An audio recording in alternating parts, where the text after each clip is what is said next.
Congratulations, class of 2023. We are so special because we are a class of 2023. 祝贺同学们，我们毕业了。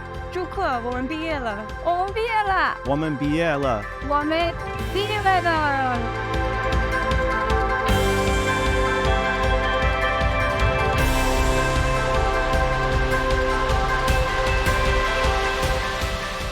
I was always interested by China and I wanted to learn more about Chinese culture. Before entering NYU Shanghai, I wasn't sure about what I was going to do. NYU Shanghai gives me the freedom and support to help me navigate throughout this process. 上海的文化的环境和美食都非常有特色。NYU Shanghai allows me to connect with different people and spaces.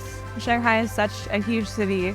Way bigger than I could comprehend when I first got here. I had the chance to visit NYU Shanghai at an open house, and I got my mind blown.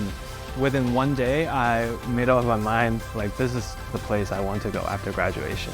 Coming to NYU Shanghai was no small decision.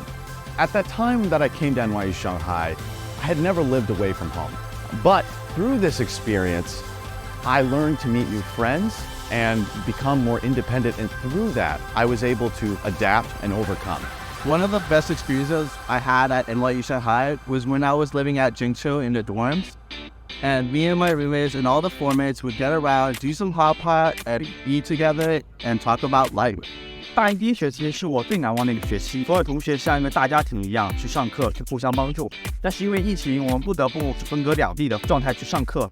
但是我们互相帮助和善意，是我这4年最难忘的。I think the class of 2023 has had the hardest hand. It's been the most challenging class to come through this university. It's a really special thing that everyone here was able to get to where we are. During the pandemic, I did go local. So I did that at NYU DC and NYU New York for a few semesters. And then I also studied away at NYU Tel Aviv, Paris, and Madrid. When I was in Tel Aviv, I had an internship working at a refugee education nonprofit. But yeah, it was a wonderful experience. During my study experiences, I think it's not just the studying on campus, but also the connection with the place, the city, the landscape itself that's really meaningful to me. The pandemic was challenging, but it never defeated me. It prompted me to think about what it means to be global responsibility, and it motivates me to pursue an international career path where I want to make a global impact. Singing has been a really, really big part of my life, and I knew when I joined college, I still wanted to keep singing when I heard about a cappella class. So I wanted to join. It's really nice to be able to sing regularly. For the past 4 years, I think NYU Shanghai truly offered me a full stage and space for me to explore my passion. People are different, and especially cultures are different, and like many things I do in a way that like are logical to me, and not everyone sees the world the same way I do. I think it really comes down to the professor that you get and how passionate they are and how great at communicating they are. Something you only get with this school, I think. In my time here, I was able to study Chinese, German, Arabic, Hebrew. So this was truly the tangible educational experience that I'll carry with me throughout my entire life. I really learned a lot from working on campus. I think it enhances my hard and soft skills, but most importantly, enhances my bonding with the NYU Shanghai community that I will miss a lot in the future. I would definitely say that I become more open-minded. 2 years ago, I held 2 calligraphy workshops for international students during the Spring Festival, and they invited me to write the 10th anniversary title. I am really proud of this. Our class is definitely really special, and it's been really special to see everyone go through so many facets of life in so many different countries and really make the world their major. I think there's a few things I am very proud of over these past 4 years, but probably what I'm proud about the most is my relationship with peers and faculty and staff. I think that these connections that I've formed, not just with friends, but also colleagues, will really stay with me. I think it was a great decision. I don't regret anything about it. I love Shanghai. I want to live here for a few years more. Class of 2023. I think of resilience, I think of creativity, and I think of solidarity. How many times, guys, did we have to pack and unpack our bags, travel the world, flee COVID? to actually fulfill our dream. 从前端出发，让世界成为我们的课堂。我们新属上海。 We are Shanghai. We are Shanghai. We are Shanghai. We are Shanghai. 常回家看看。常回家看看。常回家看看。 We are NYU Shanghai. We're NYU Shanghai. We are NYU Shanghai.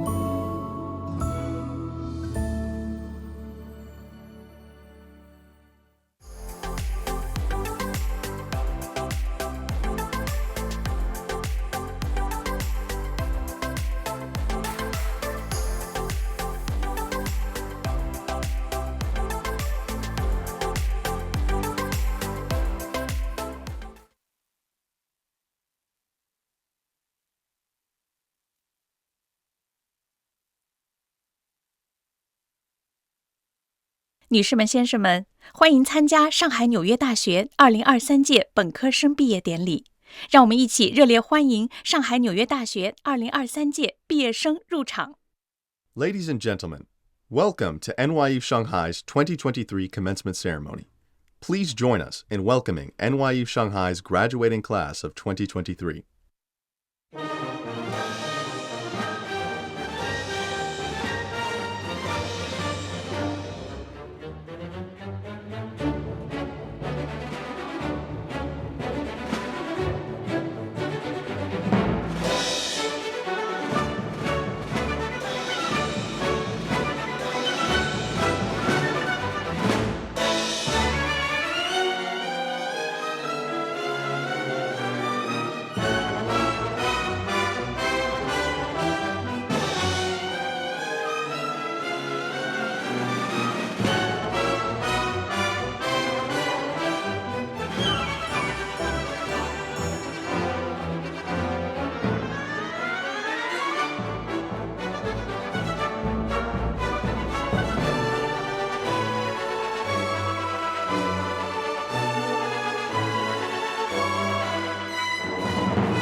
女士们、先生们，接下来入场的是上海纽约大学的教授代表，让我们热烈欢迎。Ladies and gentlemen, please welcome the faculty representatives of NYU Shanghai.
女士们、先生们，接下来入场的是主席台成员，包括上海纽约大学领导、纽约大学领导、学生代表、演讲嘉宾以及嘉宾代表，让我们热烈欢迎。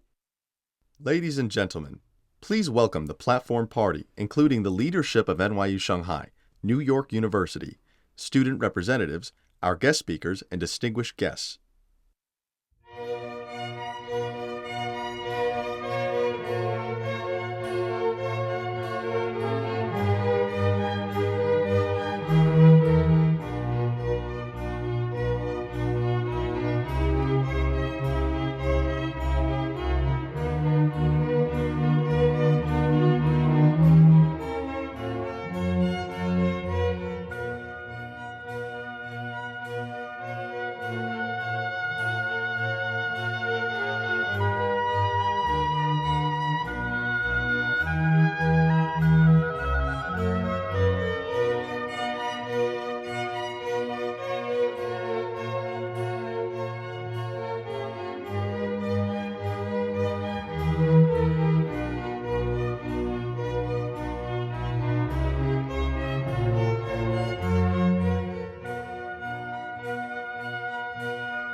女士们、先生们，让我们以热烈的掌声，有请上海纽约大学校长童世俊先生、常务副校长雷蒙先生，开启上海纽约大学2023届本科生毕业典礼。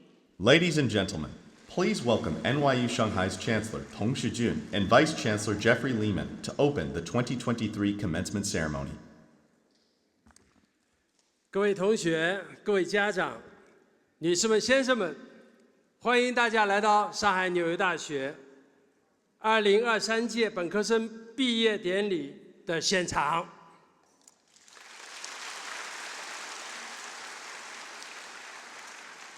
We welcome you all to these commencement ceremonies at which we recognize the 2023 graduates of NYU Shanghai.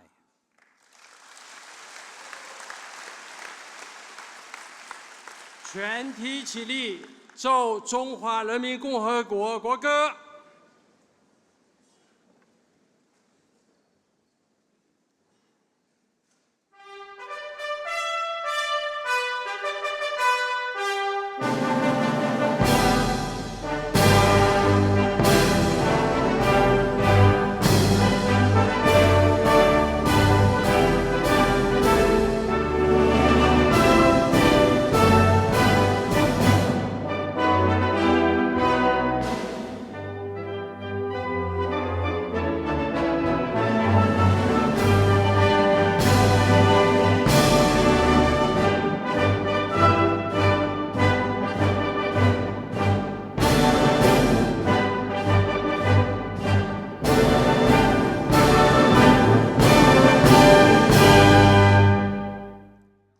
Please remain standing for the national anthem of the United States of America.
Please be seated. Please welcome the Provost of NYU Shanghai, Joanna Whaley Cohen.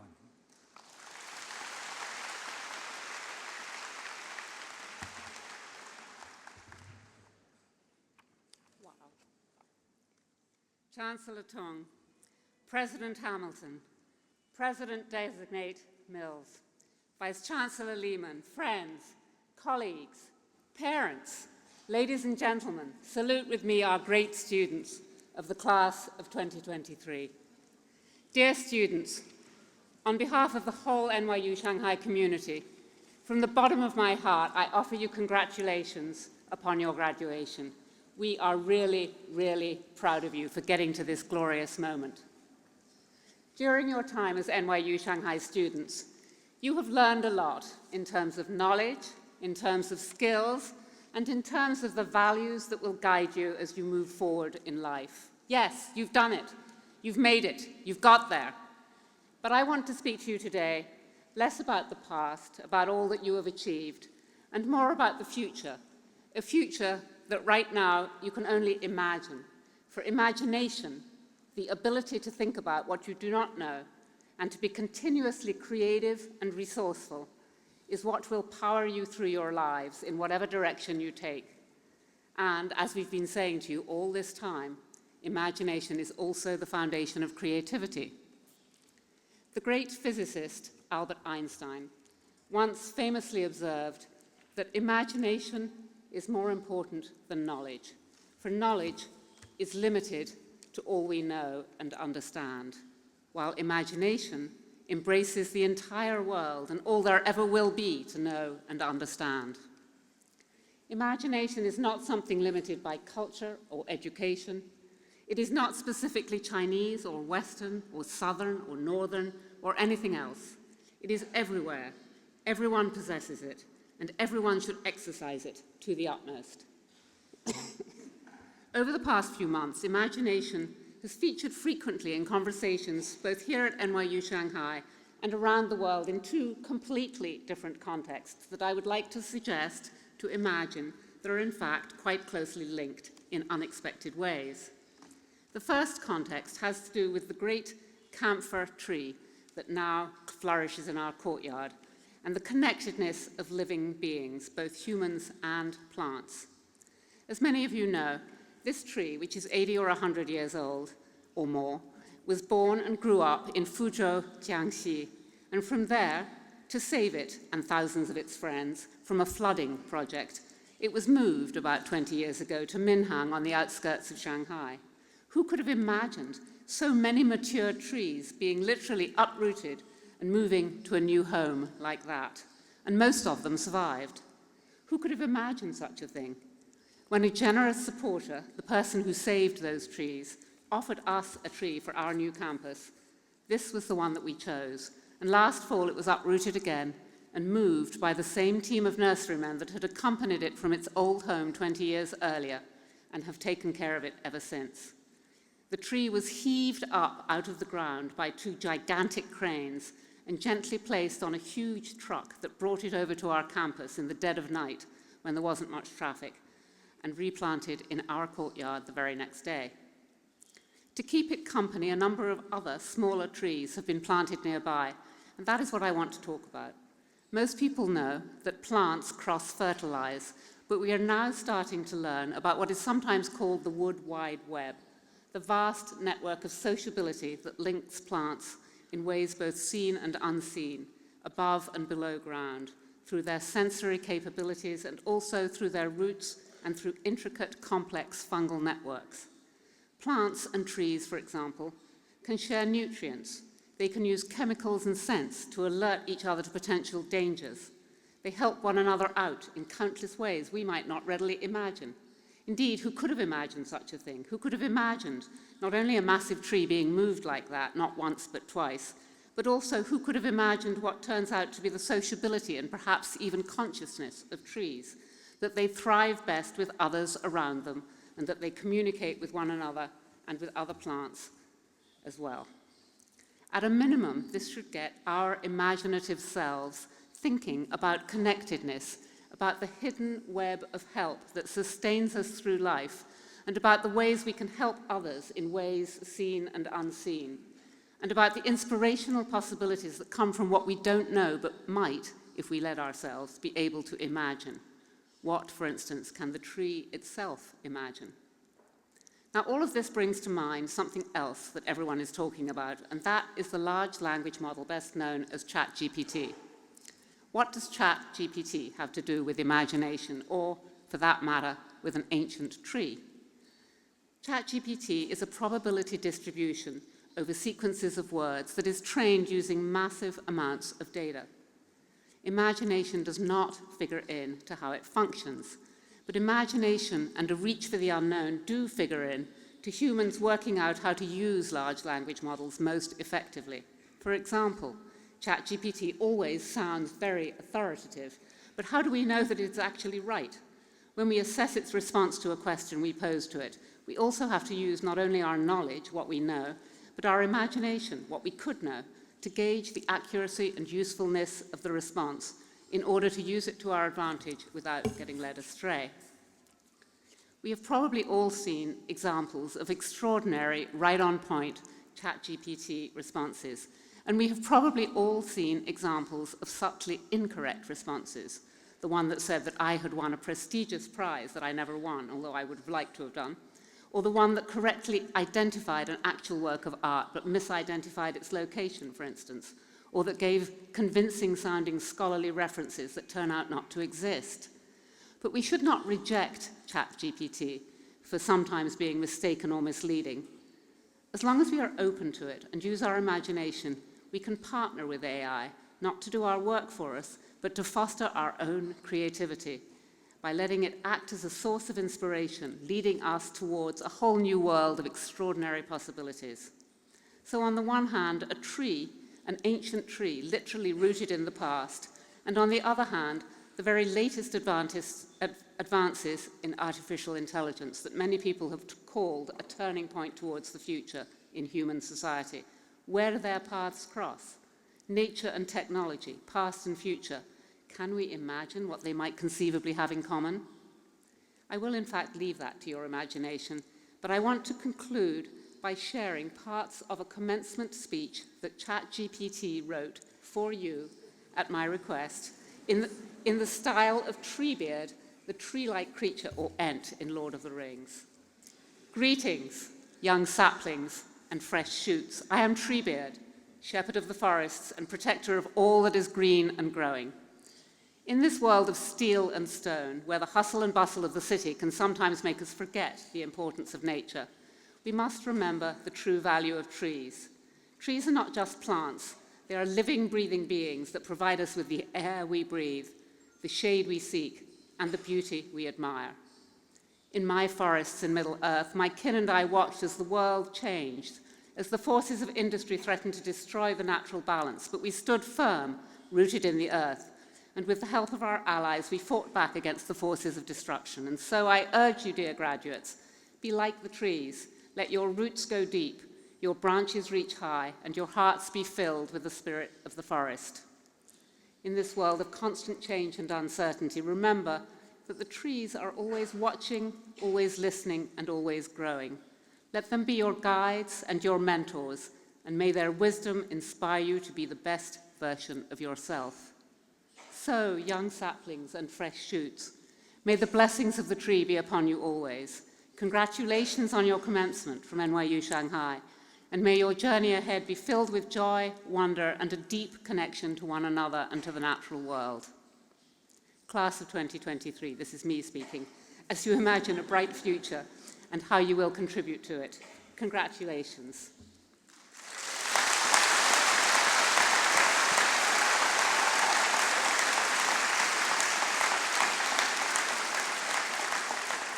It is my distinct honor to introduce to you the President of New York University, Andrew Hamilton.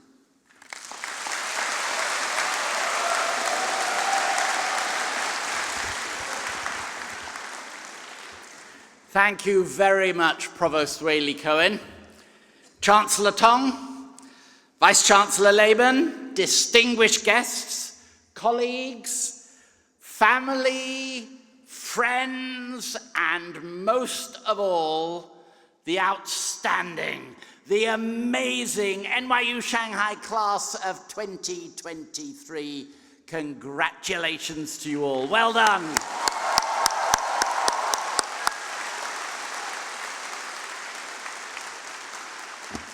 Now, my wife Jenny, who is with me, we are accompanied by my successor, Professor Linda Mills. We are here all of the way from New York.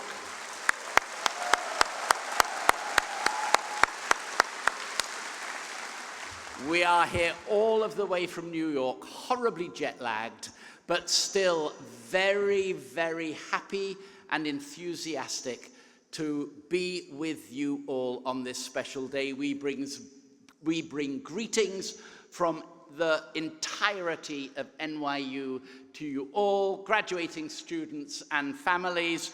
We are thrilled to be with you on this glorious day, this very special afternoon in your lives.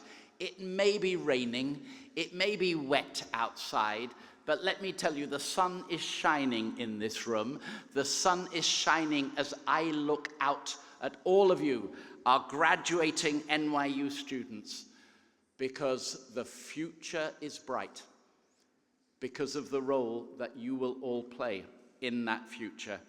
And I am particularly happy, as I know all of you are too, to be here the first time that our entire NYU Shanghai community is gathering in person since the COVID pandemic began, our first graduation ceremony since 2019 in Shanghai. And so it is such a pleasure.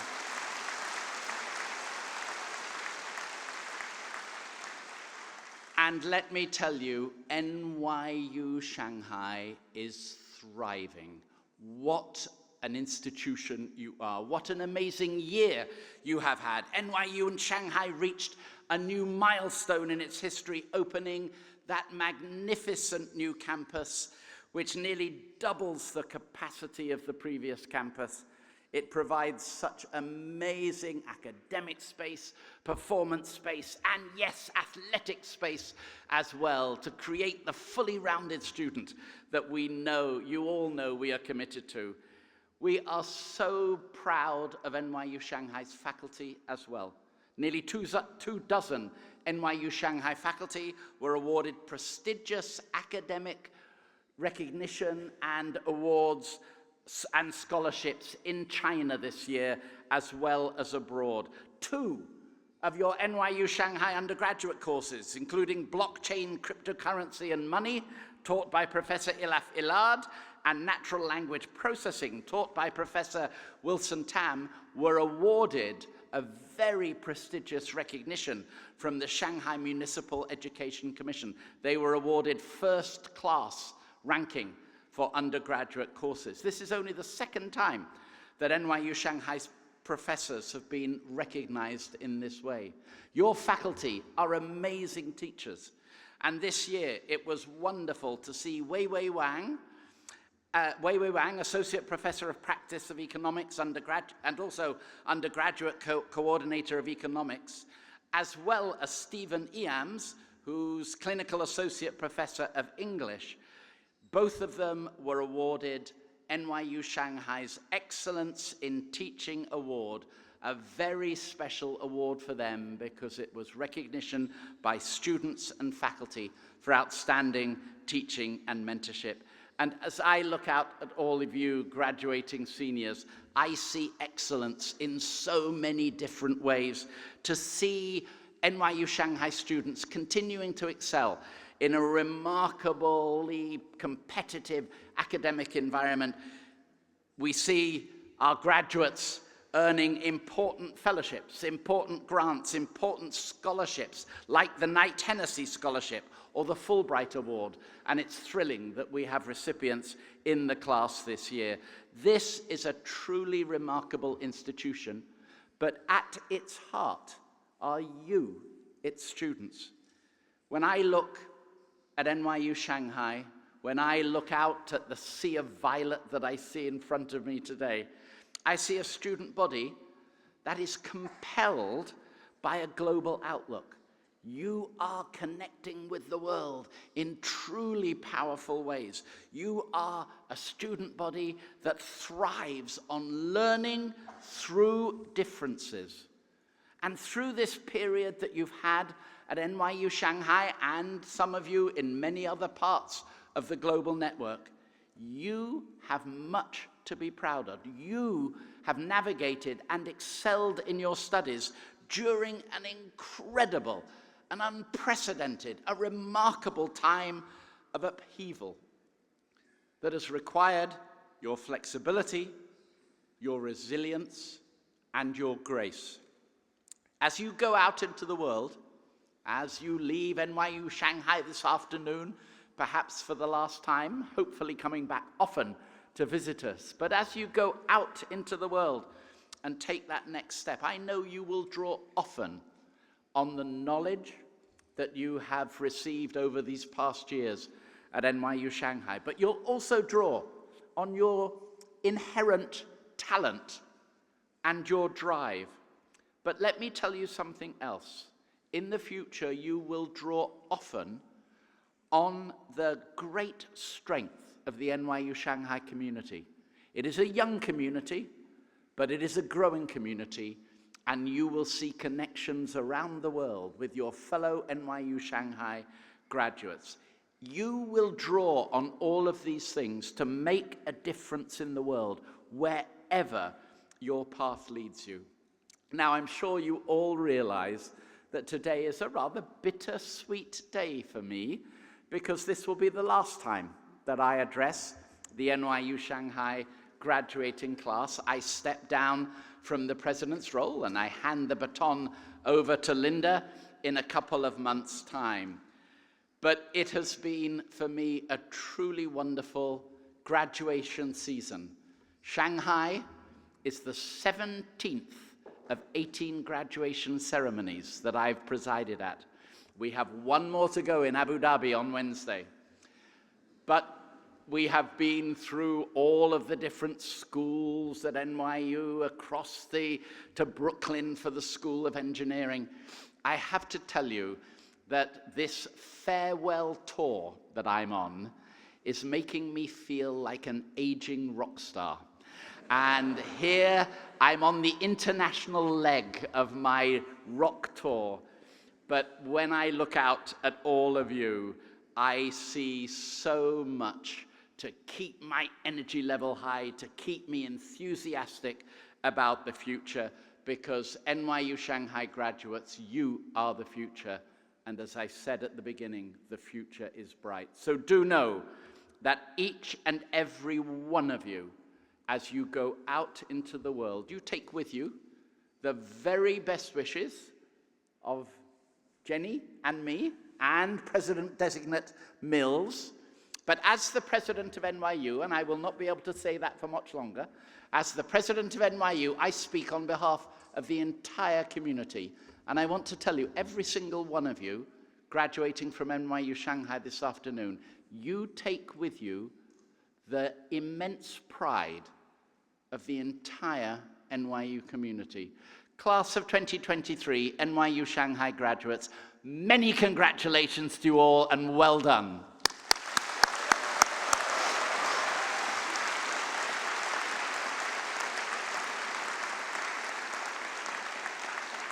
Now it's my very great pleasure to ask you to turn your attention to greetings from my friend, my colleague, and my boss, Bill Berkeley, the chair of the NYU Board of Trustees. Bill himself is a 1966 NYU Stern School of Business graduate, and it's a pleasure to now hand over the stage to Mr. Berkeley.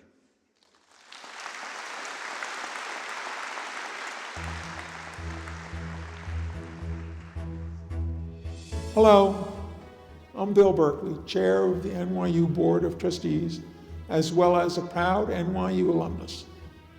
The Board of Trustees and I have watched the progress of NYU Shanghai with great pride. You've supported a growing tradition of undergraduate and graduate programs built on a strong liberal arts foundation, including groundbreaking research centers and a unique, close-knit campus community that brings together students and perspectives from all over the world. And all this in just a decade. These accomplishments would not be possible without the dedication of NYU Shanghai's world-class faculty and administrators, the superb leadership of Chancellor Tang and Vice Chancellor Lehman, and the ongoing support of our partners in China, particularly in Shanghai. Class of 2023, you represent the best of the NYU Shanghai tradition. Today marks a significant and well-earned milestone in your lives. Your achievements are extraordinary, and you will forever be bonded by your experience as a class attending a remarkable university during extraordinary and ever-challenging times. I congratulate you on your hard work, your persistence, and flexibility as the times demanded, and your admirable capacity to engage with one another across your diverse backgrounds. You enter a world that needs your talents and your understanding of the value of an open mind and generous spirit more than ever. You are about to join another illustrious group, the community of 600,000 fellow NYU alumni around the world. I hope that being a part of this dynamic university will bring you as much pride and satisfaction throughout your life as it has brought to me. To you, NYU Shanghai class of 2023, best wishes and my warmest congratulations.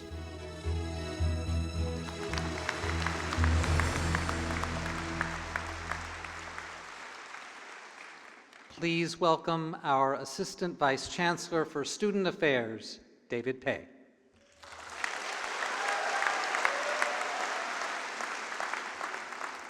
Chancellor Tong, Vice-Chancellor Lehman, Provost Whaley-Cohen, President Hamilton, distinguished guests, and the proud graduates of 2023.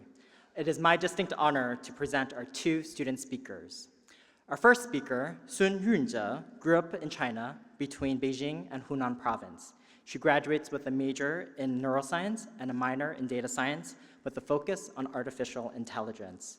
She comes from a family of educators and describes herself as a brain artist, combining her passions and interests for neuroscience, arts, and education. She'll be pursuing a master's in neuroscience and education at Columbia University in the fall.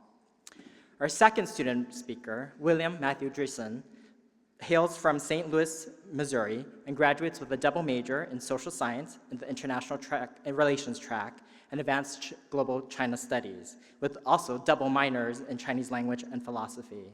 William returned to China at the end of fall of 2020 when we were able to bring back our first group of international students and has remained in China for the past 6 semesters, diving deeper into the culture and language.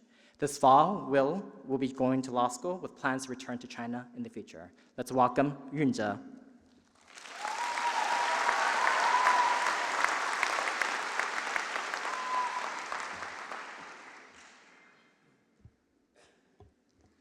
President Hamilton, Chancellor Tong, Vice Chancellor Lehman, respected faculty, distinguished guests, and the fellow members of Class of 23 around the world, welcome.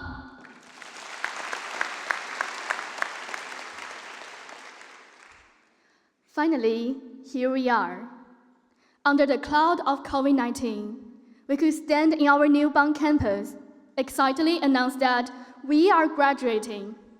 We showed our resilience with faith and went through 4 years of ups and downs together. The moment that motivated me to write these words was when my mom said, 上了 NYU Shanghai 后，你变化好大. You changed a lot after you went to NYU Shanghai. I was shocked for a few seconds and replied, No, Mom, I didn't change at all. I'm just exploring myself. I'm just trying to figure out who I am, and I never hesitate to do what I believe in. And yeah, NYU Shanghai provides me with the ability to develop both interest and personality because of the critical thinking and the attitude of inclusiveness it cultivates. Who am I? Who am I? I always dreamed of being a scientist who studies how the brain works, especially the emotions. I experience mania, I'm depressed, I feel warmed. So many emotions squeezed in this tiny brain, and I wonder how emotions are generated. To achieve this goal, I planned out a perfect 4-year academic plan. Then we all know what happened. The COVID disrupted my plan totally, and my journey at NYU Shanghai turned into a different direction. Many of us ended up on a different global study site than we had planned. So did I. Due to the nature of NYU Shanghai, I believe that at some point, all of us have all landed in a new city, country, or even culture. My friend joked that we are international orphans. We might not know who to trust. We might face a discrimination. 哟，你瞧那儿有个老外 or go back to our country. However, just make the word your major says. We strive to adapt to new environment, learn new languages, and make new friends. After 4 years, Shanghai is not solely the financial hub. It is a balance of beauty between the old and the modern along the Huangpu River.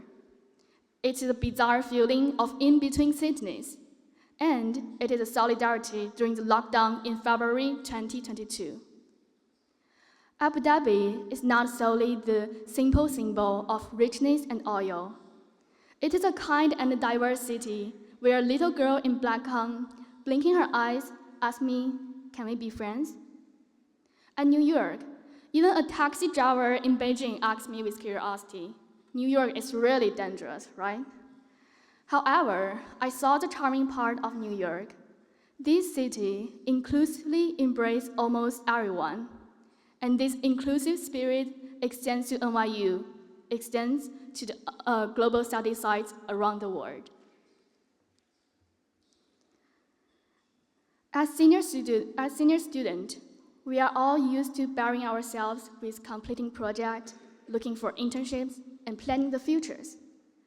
Nevertheless, in the darkest moment, it is our peers who have our backs, such as when I lived in New York alone and applied for the graduate program.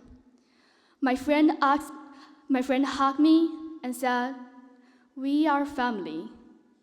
We always support each other." I was speechless and crying. When looking back, I still have no words to express my gratitude. Then I heard a voice talking to me in my brain. "How ironic, silly girl. You want to study emotions, but didn't even admit, accept, and give the deepest, the most powerful, intricate value of humanity, love." Now I know what love is from my neuroscience classes. By definition, it can be a sense of security through social interaction and connection, formed by the releasing of neurochemicals, such as oxytocin from the hypothalamus and the dopamine from the amygdala. Aside from this scientific part, it was at NYU Shanghai where I experienced that love can truly eliminate the difference between genders, ages, countries, races, religions, and cultures. No matter what I will pick as my career, no matter what kind of life I will lead in the future, I will always keep the value of love in mind. This is my love philosophy that I learned from NYU Shanghai. I'm sure yours are thoughtful and splendid.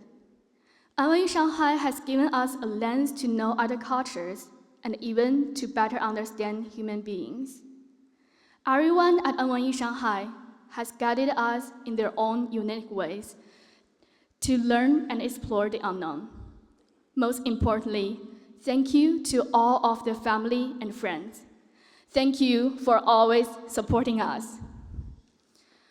Class of 2023, I can't wait to see what we can create for the world. 以梦为马，不负韶华。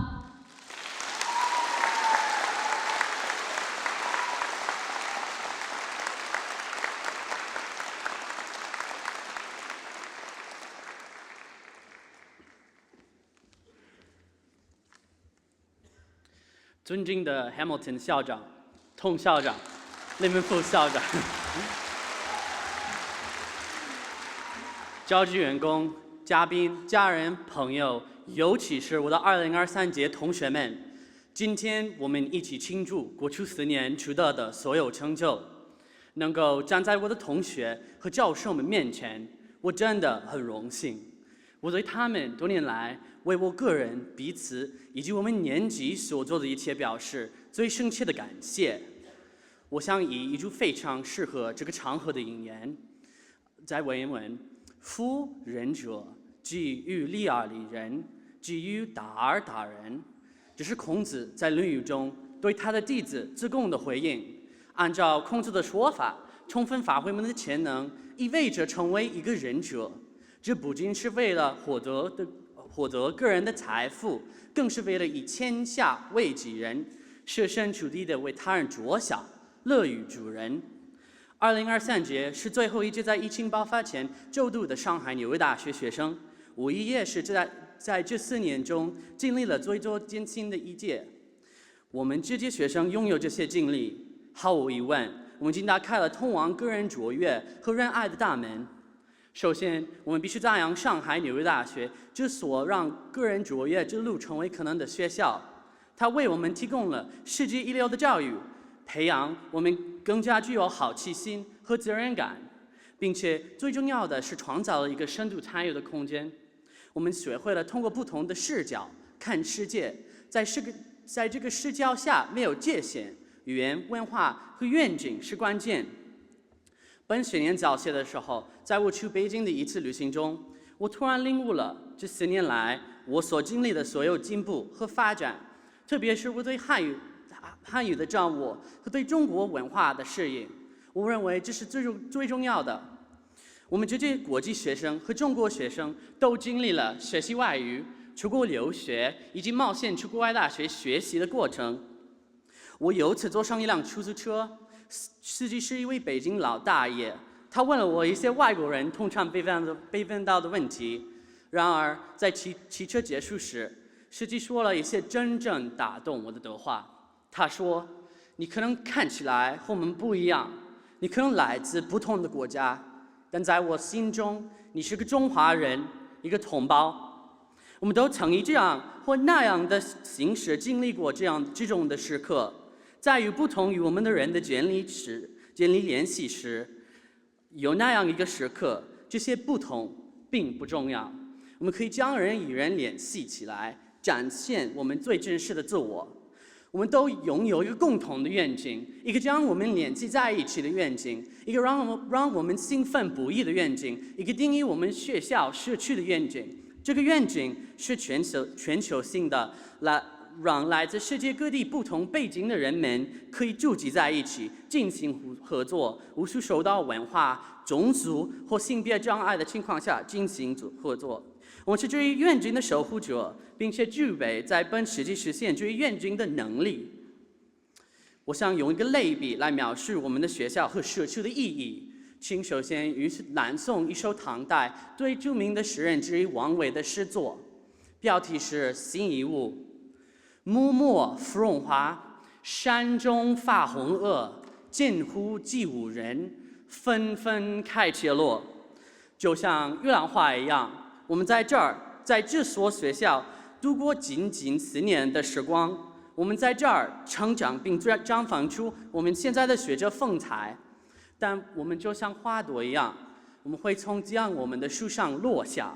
当我们准备好的时候，我们会被风吹向人生的下一次冒险。很多人都知道，上海纽约大学的标志是一朵玉兰花，而玉兰树象征着坚韧和力量。因此，在包括中国文化在内的许多文化中，这棵树象征着永恒的联系。我们可以这样成为玉兰花的网络，散布在世界各地，追随着命运的轨迹。虽然我们可能离开了树，但我们都知道我们来自哪儿，那就是上海纽约大学。最后，2023届同学们 ，Hamilton 校长、童校长、Lehman 校长、教职员工以及所有让我的同学们能够在这所学校就读的家庭，感谢你们为我们所做的一切教导、安排和付出，你们为我们未来的成功做出了贡献，并打下了坚实的基础。We are Shanghai.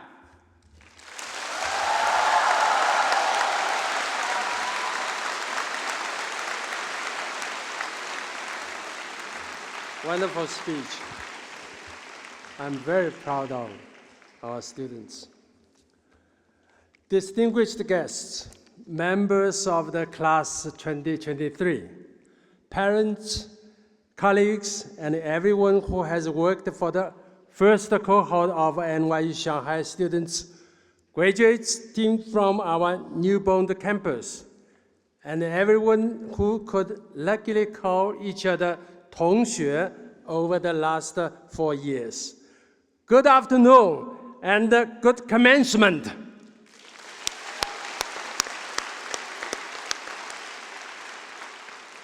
You may be wondering why I use the Chinese word 同学, which literally means learning together. As far as I know, there seems to be no English word exactly expressing this meaning.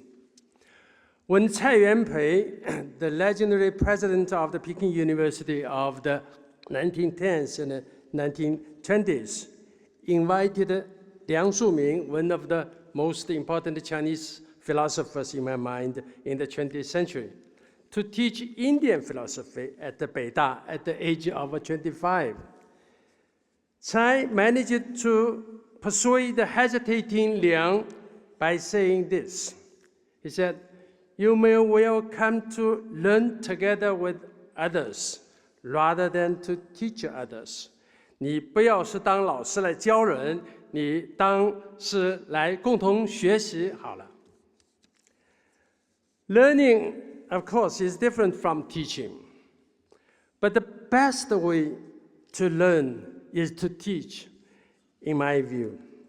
And many of you, I'm pretty sure, are now particularly proud of at least one of your classroom presentations over the past 4 years. Learning is certainly also different from research.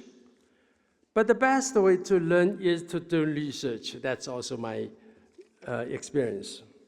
That is why, I suppose, you all have known a typical NYU Shanghai professor would urge you to provide answers to academic questions as a result of your own reasoning, rather than results of searching on Wikipedia or talking with ChatGPT.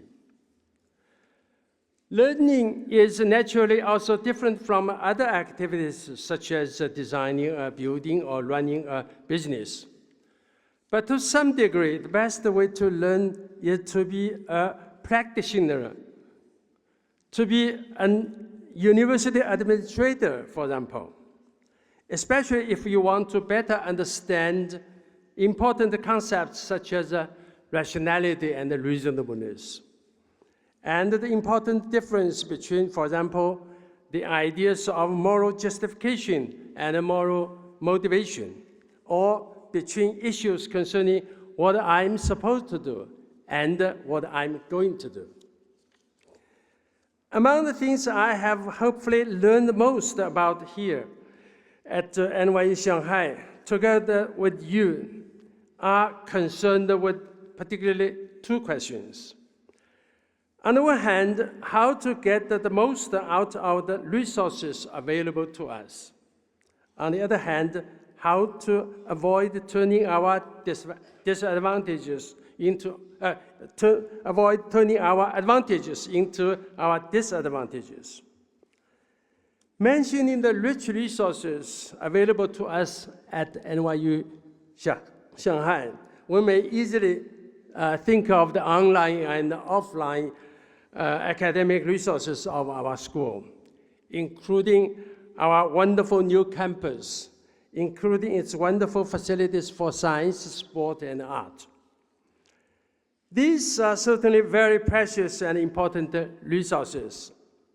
But the most important resource, in my view, is your unlimited potential for personal development you brought to us when you enter NYU Shanghai. The potential that has made the job of your professors and your adult 同学 so meaningful and so honorable. At this moment, when you are leaving your developmental stage as undergraduate students, their class of 2023, I urge you to do a great favor for the school and for me personally by continuing to make the most of this potential on your own after you leave this campus. Compare with the question of how to get the most out of the resources available to us. I'm even more concerned with the question of how to address the risk of our advantages being turned into disadvantages. If Goethe was right when he said, "Those who know nothing of foreign languages know nothing of their own."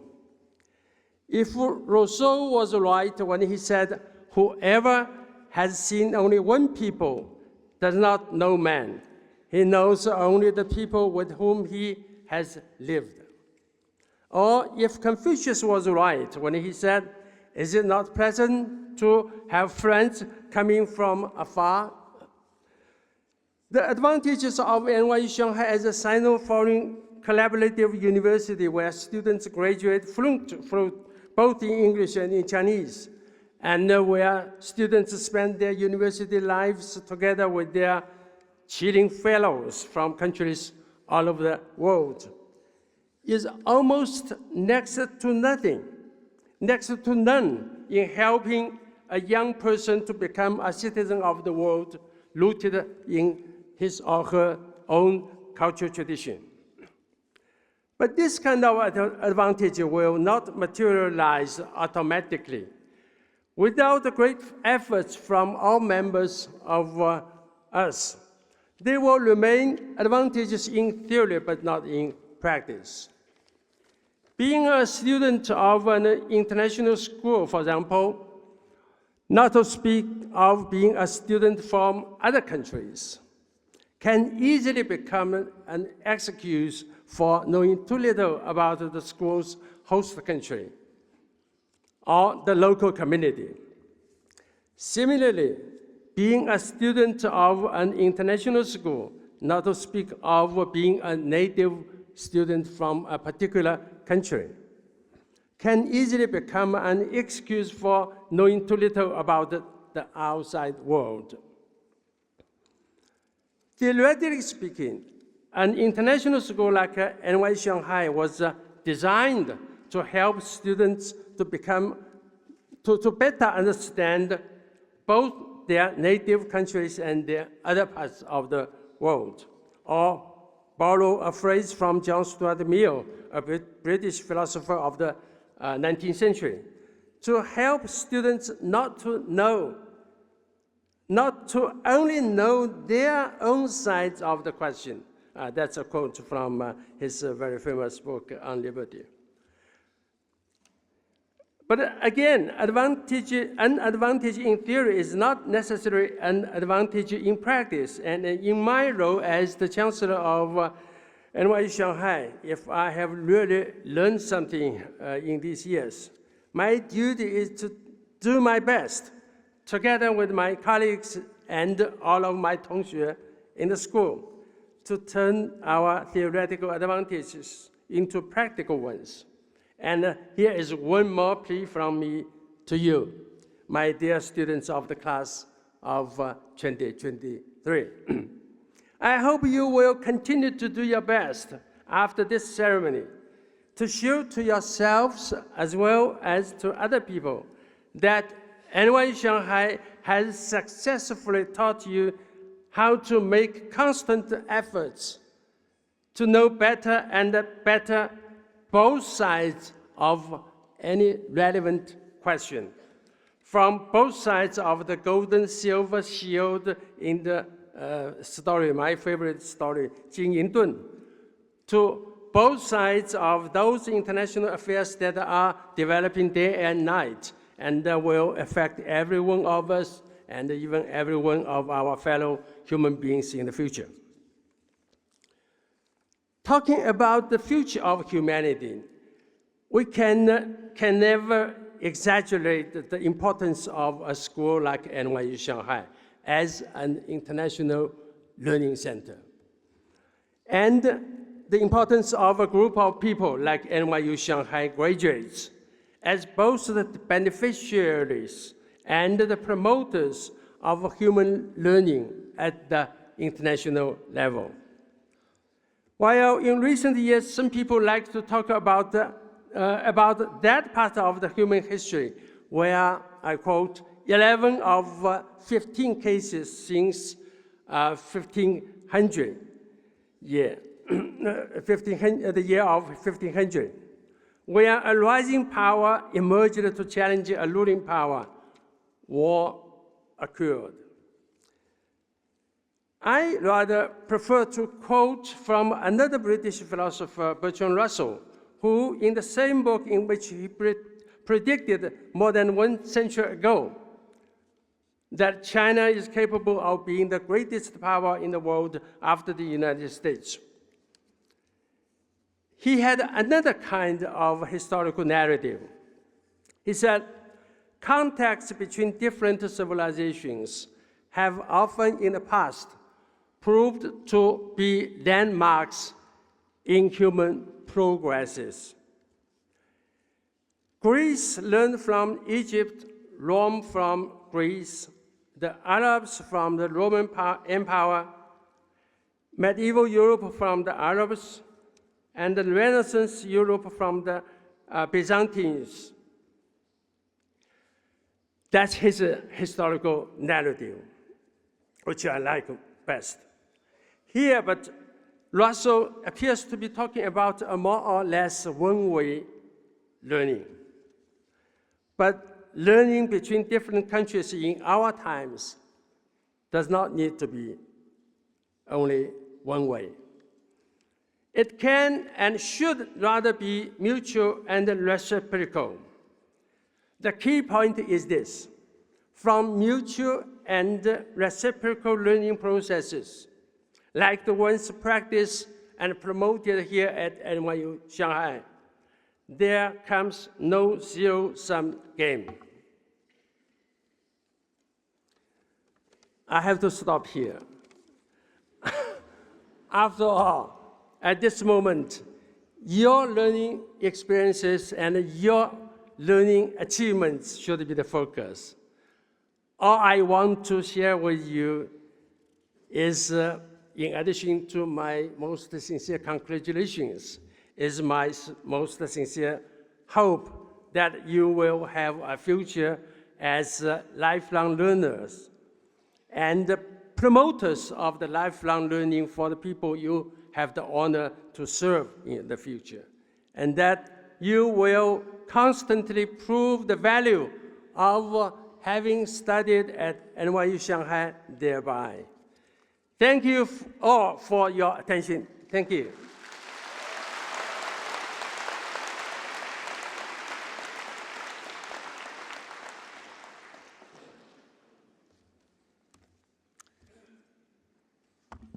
Members of the class of 2023, today is a day for celebration.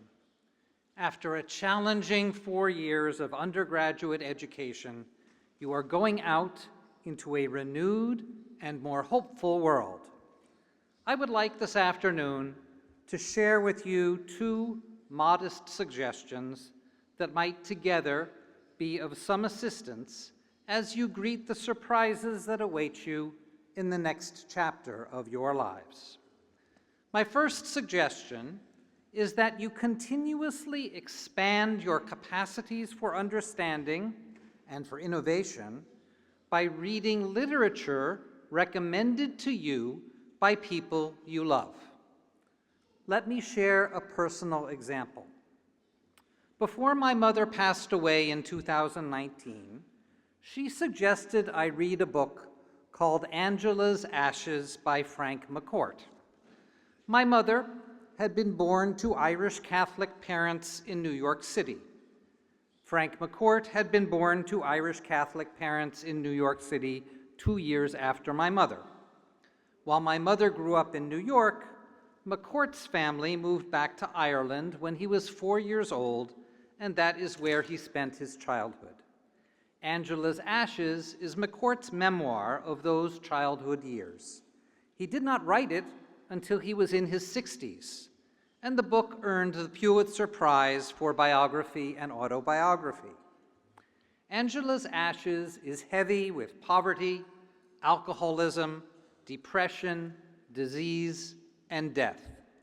But it is also light with songs and jokes, stories, religious faith, and community support. Reading that book transported me into a world that I had never experienced firsthand. But my mother's worldview had definitely been shaped by her Irish heritage, and the book gave me a new appreciation for that worldview and for my mother herself. After spending his childhood in Limerick, Ireland, Frank McCourt came back to the United States and studied at NYU. He then spent 30 years teaching English before he wrote Angela's Ashes, and he went on to write another memoir called "'Tis," in which he discussed the challenges he had faced as an NYU student.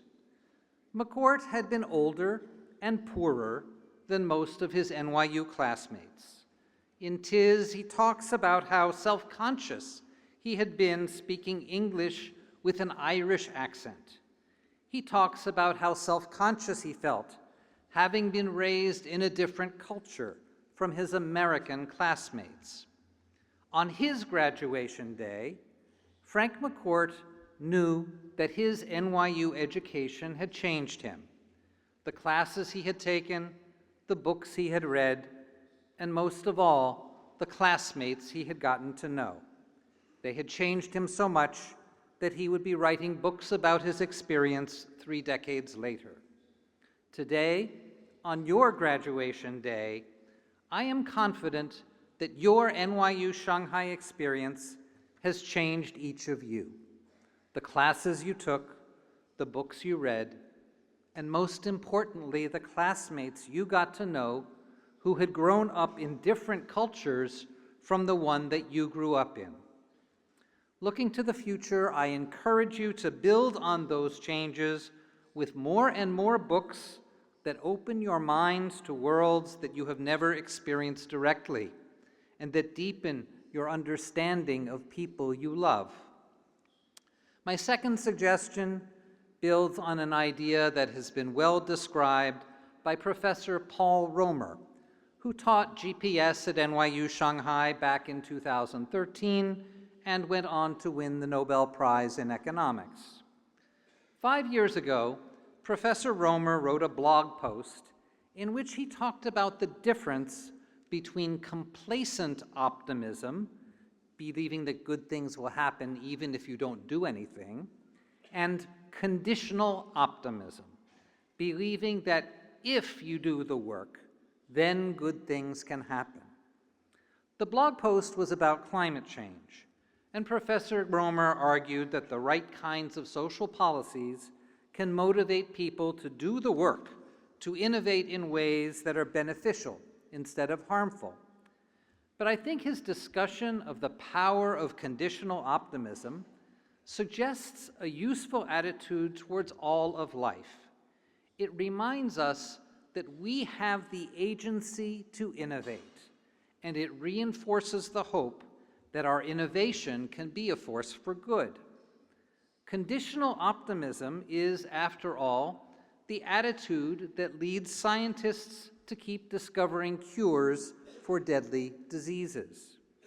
Conditional optimism is, after all, the attitude that leads diplomats to help very different countries to cooperate and benefit together, even when their interests are in some ways competitive with one another. Conditional optimism is, after all, the attitude that leads societies to believe that we will be able to use generative AI as a tool for creativity and innovation, and we will be able to develop the social institutions we need to protect our societies against the harms that could ensue if people abuse such a powerful tool. Members of the class of 2023 at NYU Shanghai, as you embark on lives of worth and purpose, lives of service to a world that desperately needs you, let me conclude by sharing a few hopes that we, your teachers, hold for you. May you enjoy the special pleasures of craft, the private satisfaction of doing a task as well as it can be done. May you enjoy the special pleasures of profession, the added satisfaction of knowing that your efforts promote a larger public good. May you be blessed with good luck and also with the wisdom to appreciate when you have been lucky rather than skillful. May you find ways to help others under circumstances where they cannot possibly know that you have done so. May you be patient and gentle and tolerant without becoming smug, self-satisfied, or arrogant. May you always be able to confess ignorance, doubt, vulnerability, and uncertainty. May you build long and loving relationships with people whom you respect, people who might suggest a good book for you to read. May you know enough bad weather like this morning that you never take sunshine for granted, and enough good weather that your faith in the coming of spring is never shaken.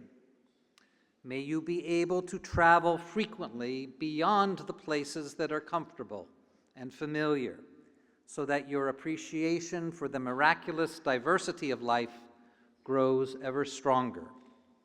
And may your steps lead you often back to Shanghai, back to Pudong, back to the New Bund, for you will always be members of the NYU Shanghai family, and we will always be happy to welcome you home.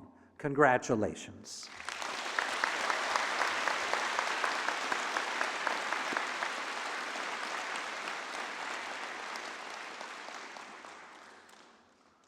The Chancellor's Medal of Honor recognizes the achievements of people who have worked to promote the values that our university cherishes.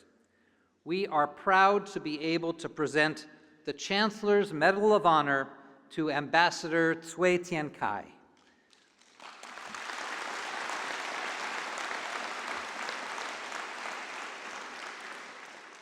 Ambassador Cui received the kind of higher education that we celebrate at our university.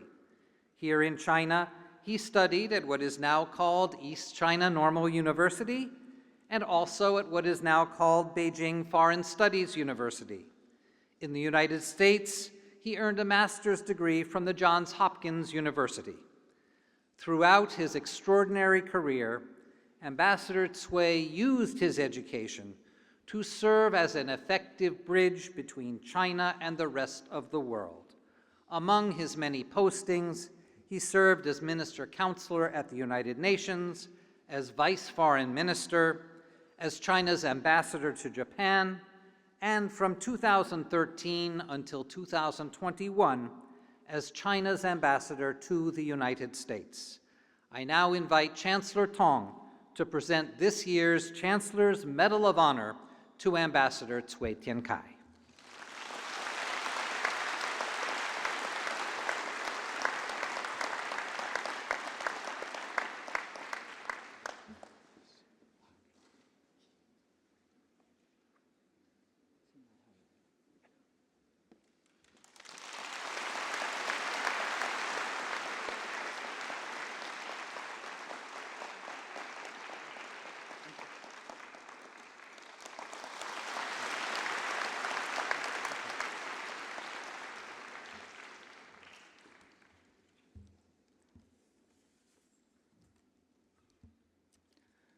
Thank you very much, Chancellor Tong and Vice Chancellor Lemon. 各位同学、各位老师、各位家长，首先我要说明一下，今天我要用中文开始我的讲话。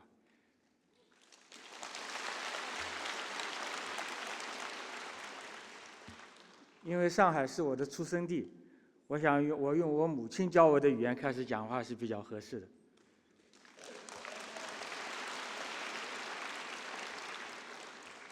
当然，后面 I will switch to English 。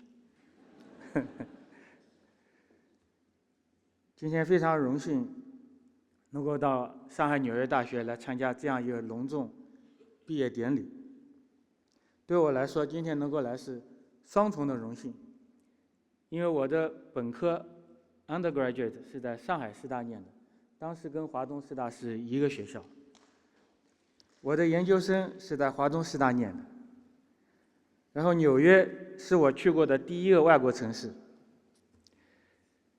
I used to look at NYU with great awe。所以这对我来说是双重的荣幸，同时又觉得特别有压力，因为我一直是作为学生去参加毕业典礼，从来没有作为讲话的嘉宾参加毕业典礼。所以童校长跟我联系的时候，我的第一反应就是 I'm awed， 诚惶诚恐。 但是我刚才特别感慨的是，在我们这仪式开始的时候，听到了中美两国的国歌先后奏响。这是我从离开大使馆以后第一次听到中美两国的国歌在一起奏响。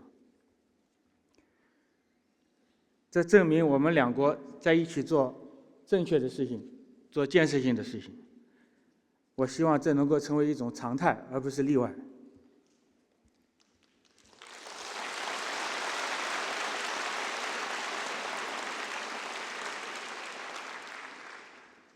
今天我来参加这个毕业典礼，其实我首先想到的不是当年我毕业的时候，而是当年我入校的时候，作为新生 as freshman 踏进大学的时候。因为可能跟各位同学现在不一样，我们当时中学还没有毕业就到农村去了，当时叫上山下乡。我在黑龙江，当时的中国和苏联边界当了5年半农民，然后才回来上的大学。那是个很特殊的年代，本来应该是在课堂里念书的，但是却去了农村这个广阔的天地。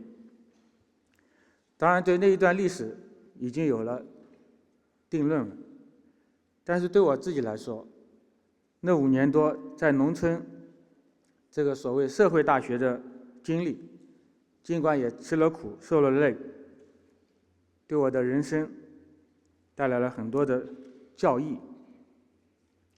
首先在农村学会了干农活，我们那时候种小麦，种水稻，也种大豆。那时候中国还没有从美国进口那么多大豆，种的是中国自己的大豆品种，当然也不是转基因的。我在农村学会了开拖拉机，那是我的第一个驾驶执照。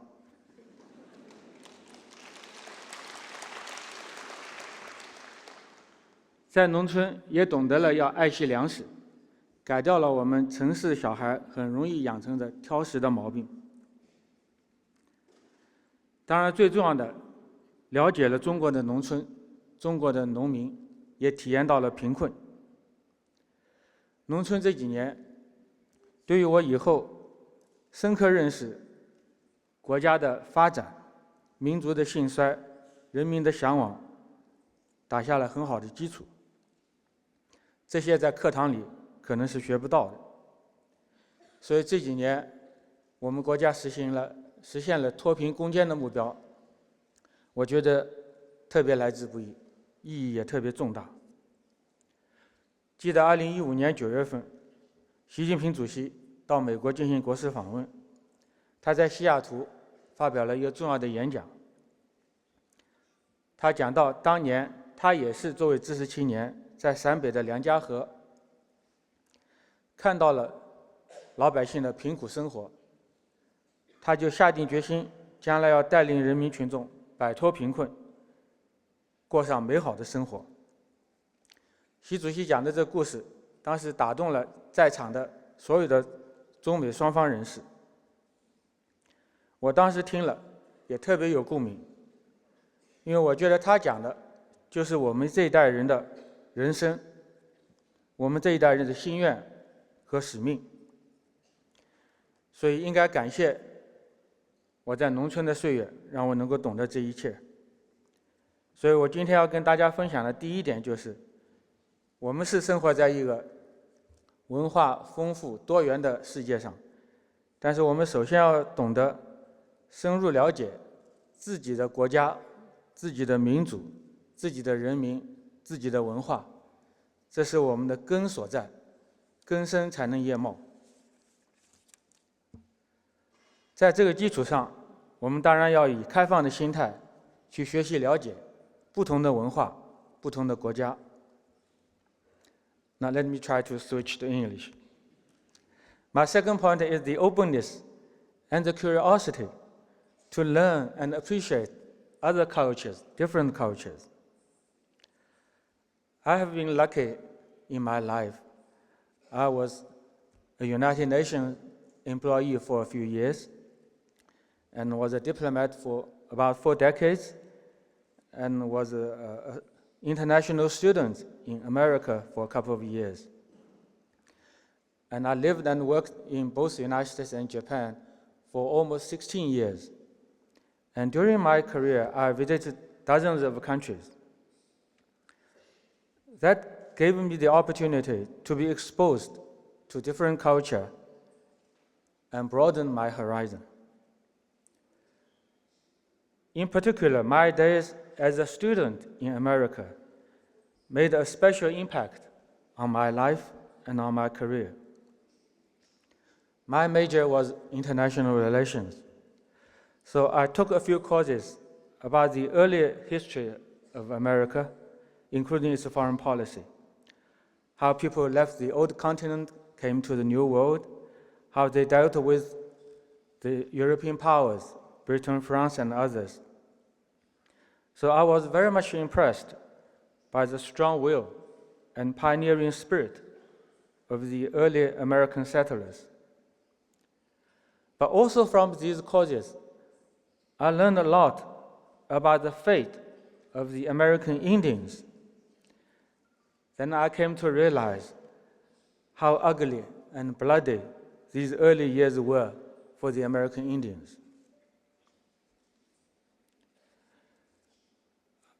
I also took a number of courses on American foreign policy, the evolution of American foreign policy. Generally speaking, there are two different schools, isolationism and interventionism. When I go deep into American history, culture, and religion, I realize that these two schools, isolationism and interventionism, they are both opposed to each other and related to each other.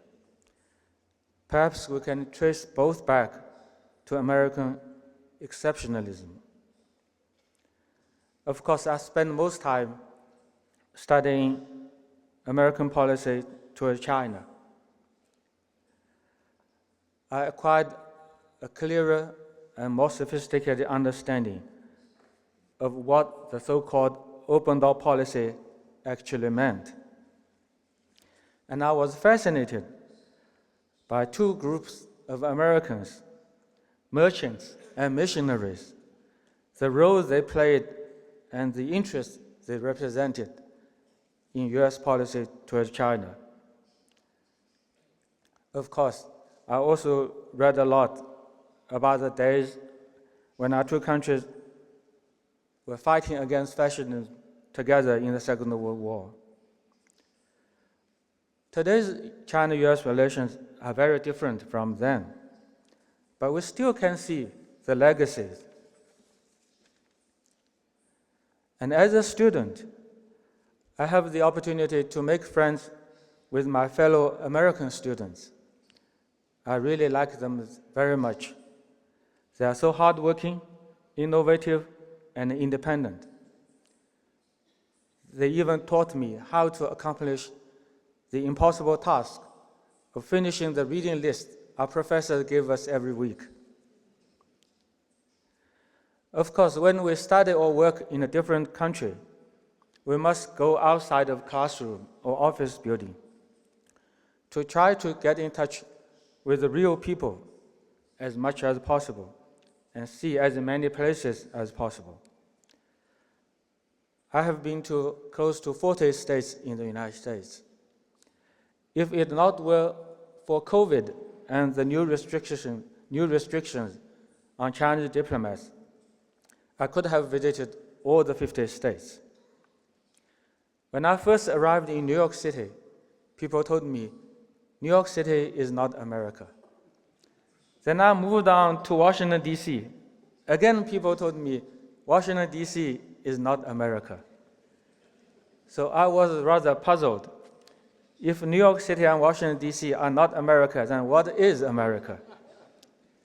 Then later on, I visited more states, more American states, more American cities, towns, and met with more communities.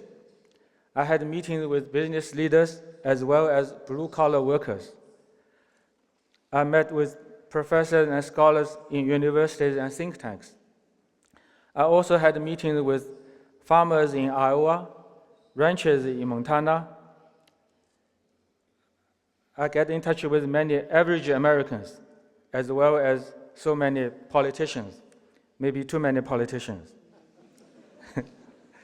Then I came to realize important and special as New York City and Washington, D.C. are to America, America, the country, is certainly much bigger and more diversified.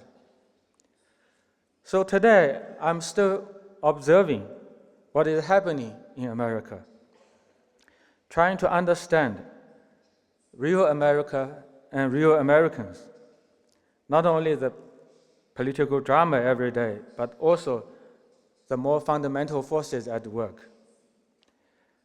Try to recognize the dynamism and resilience of the country, as well as the weaknesses and constraints.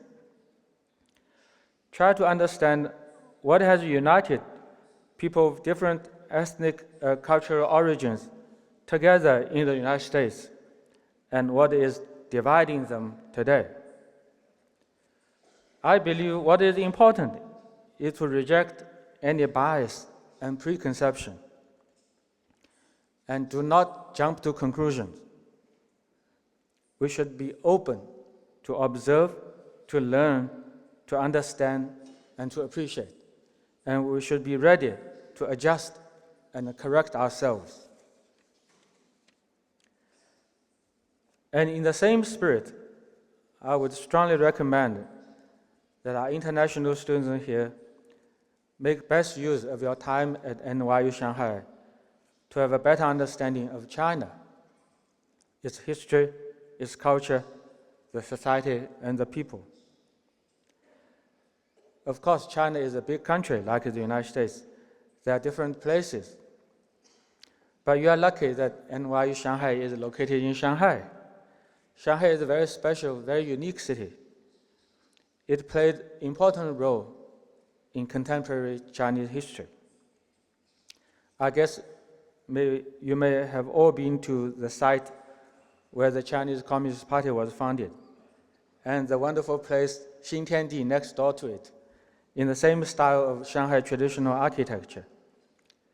Now, if you look at the names of the streets around that place, you see all the names related to Chinese revolutionary history. 兴业路, Fuxing Lu, 建国路, Huaihai Lu, Ruijin Lu, and so on and so forth. But before New China was founded, most of the streets had foreign names, because that part of Shanghai used to be the French concession. And there were other concessions, British, American, and Japanese. The Chinese government then had no jurisdiction over these places. There's a term for this, extraterritoriality. And you must have all been to the Bund to see all the historic buildings. At the time, Shanghai got the name, Paradise for Adventurers, but it was not paradise for the local people in Shanghai. It was not paradise for the Chinese. Of course, today, everything has changed. Now it's all part of New Shanghai. And if you look at what is happening in Pudong, where we are, it's really amazing.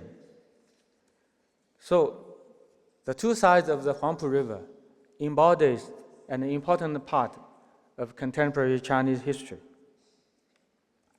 Of course, if you have a good understanding of history, you could have a good understanding of why people in China attach paramount importance to sovereignty, territorial integrity, and national unity. Shanghai today is a very international city. In Pudong, in both sides of Shanghai, you have foreign companies, foreigners living here, and in Pudong, you even have the Disney Resort, and most importantly, you have NYU Shanghai located in Pudong, and congratulations on your new campus. But the difference is that in today's Shanghai, today's China, people are the masters of their own land. That's why they could, with pride and open arms, welcome friends from all over the world, whether you come as a tourist, as business people, as educators, or as diplomats, or as international students. So if we have a good understanding of this history, we could have a better understanding why China stands for equality and mutual benefit among all countries in the world, including between China and the United States. But in addition to all these visible and material things, there are important concepts and principles in the Chinese culture that are deep in the Chinese DNA. I hope that we would also have a very careful look. And last October, during the 20th Party Congress, President Xi Jinping made reference to some of these concepts. And he used 10 set phrases, each with 4 Chinese characters. Before I came here, I checked with the official translation, but I don't think translation could do full justice to the original language, because the original Chinese expressions are so expressive, so vivid, and so inspiring. So please allow me to quote President Xi in Chinese. I apologize to the interpreters. 习近平主席在20大报告中提到这样一些中国的理念：天下为公，民为邦本，为政以德，革故鼎新，任人唯贤，天人合一，自强不息，厚德载物，讲信修睦，亲仁善邻。他认为这是中国人民的宇宙观、天地观、社会观、道德观的重要体现。So the president believed this is the Chinese people's way of viewing the universe, the world, the society, and morality.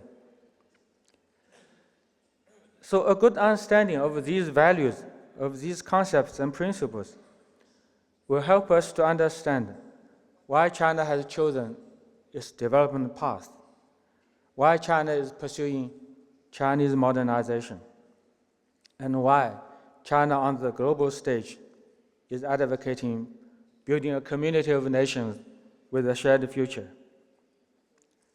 And in order to do all this, we also have to reject bias, preconceptions. We also need an open mind.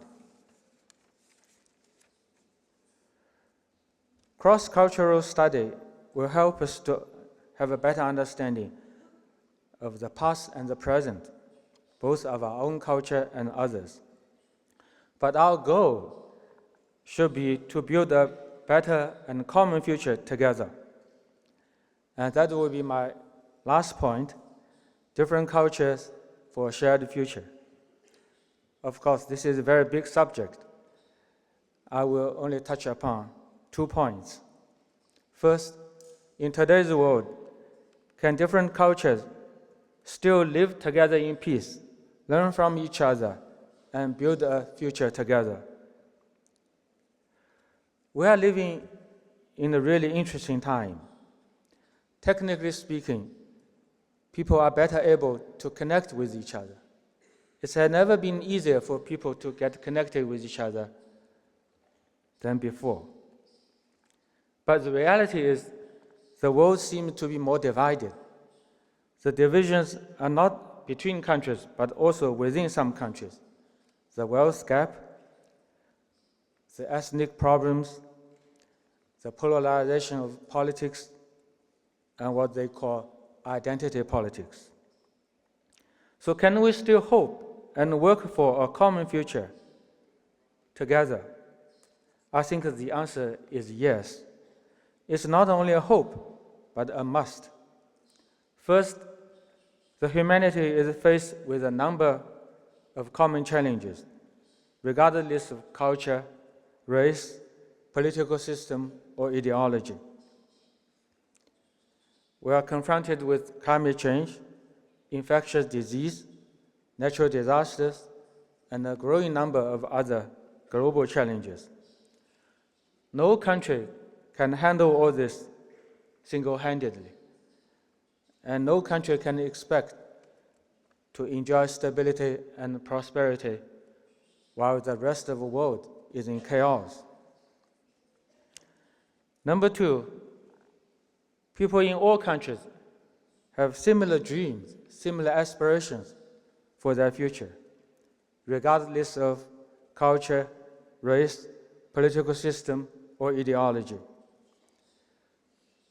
People would like to have stability, prosperity, good jobs, better environment, better care for the aged, better future for the young. These dreams are shared by people all over the world and could and should be accomplished together. Last but not least, there are still common values shared by the entire humanity, regardless of culture, race, political system, or ideology. These values are peace, development, fairness, justice, democracy, and freedom. The problem today is that there are too many attempts to incite ideological confrontation and set up opposing camps. There's too much advocacy for zero-sum competition among countries. I think we should reject all this. We have to recognize that these shared values are what has brought us together in the global community, and they are the real driving force for human progress. And in this regard, I would recommend a careful reading of the Global Civilization Initiative put forward by President Xi Jinping earlier this year. The second point I want to make is technology, especially AI and cross-cultural learning. I have to confess I'm a layman. I'm not like many of you. I don't understand too much science and technology. But I think we are witnessing amazing progress of technology, especially things like artificial intelligence, and we benefit a great deal from it. It has made our life better, our learning easier, hopefully. And the potential of AI cannot be overestimated. In many ways, it is a game changer. And despite all the uncertainties, I'm quite optimistic about the new opportunities opened up by technology. I believe we should all welcome it, learn more about it, and try to utilize it better. At the same time, technology like AI could be a wonderful tool for our mastery of knowledge, but they are not the master of our life. So I can show you, I did not write my notes with ChatGPT. Hopefully you will not write your papers with it. AI could help us to process and analyze data so that we can learn more and learn faster.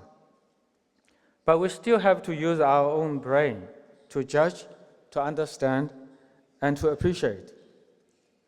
Algorithms may work more efficiently and effectively than our head, but no technology can ever substitute for our heart. There's a clear distinction between being programmed and being civilized. The better angels are always inside ourselves, not hiding in any robot. So my suggestion is that we should make best use of all the tools of technology. It would be foolish to be afraid of them.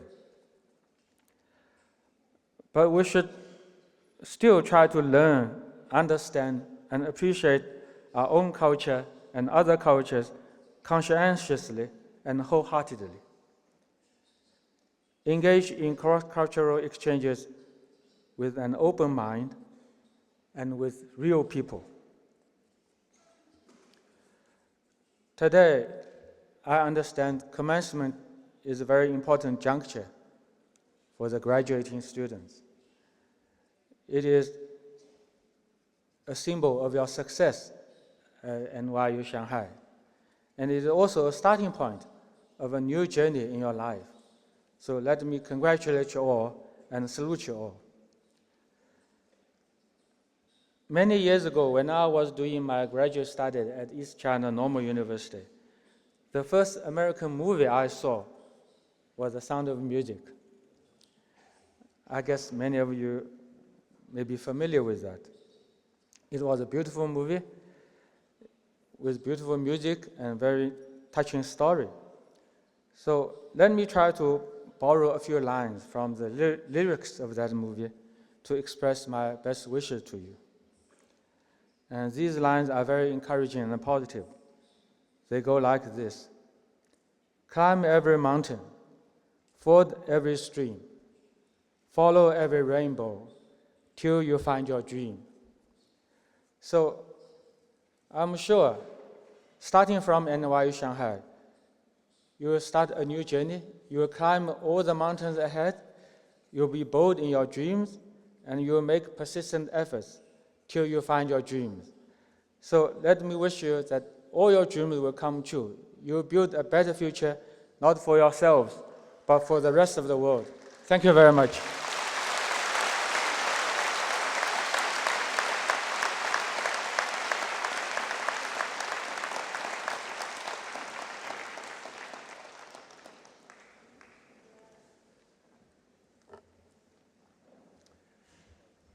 谢谢崔天凯先生的发言。And now, I'm pleased to announce the presentation of our candidates for degrees. It is my honor to introduce to you Professor Maria Montoya, Dean of Arts and Sciences, Professor Olivia Marin, on behalf of Keith Ross, Dean of Engineering, Computer Science and Data Science. Professor Chen Yuxin, Dean of Business, and Dean David Pei for the NYU Study Away Site program. They will present the candidates for their bachelor degrees.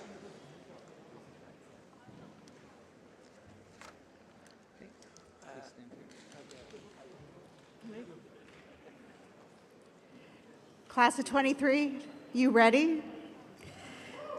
Woo!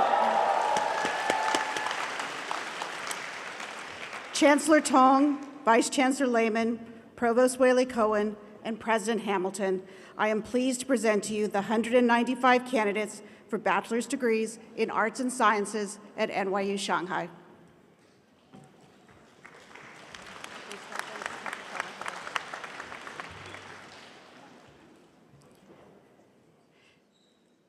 Stephanie Anderson.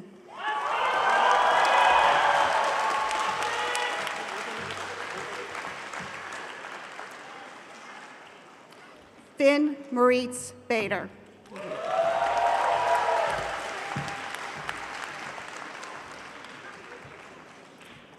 Tyler Besselman.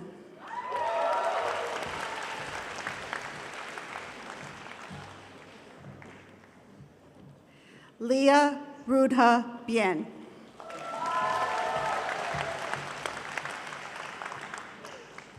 Sheila Brito.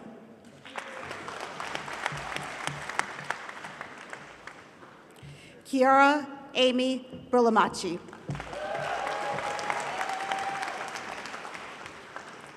Tsai Yu Yang.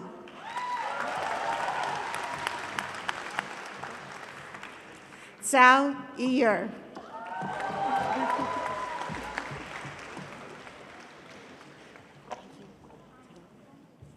Zhao Qingchen.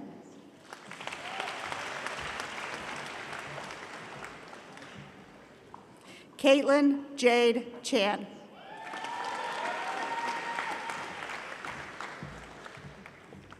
Oh, it's a big one.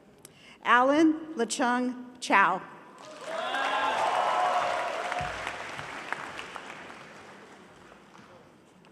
Chen Shi.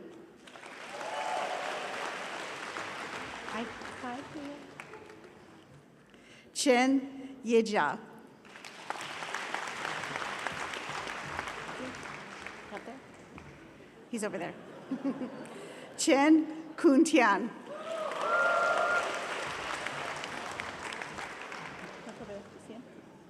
Okay. Chen Ming Ming.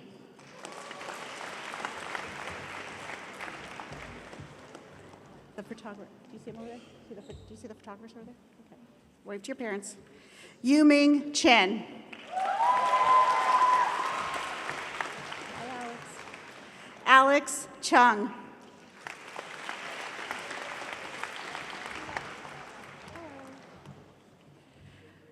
Carter Sky Christensen.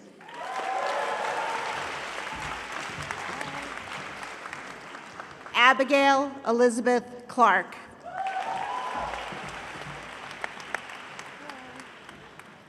Joseph Krosky.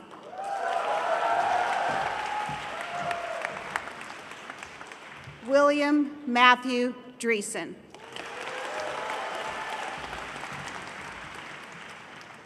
Yuntong Hazel Dai.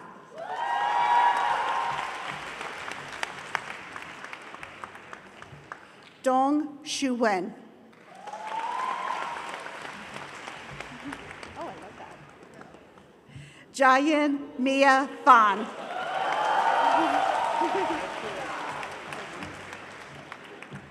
Fan Shucheng.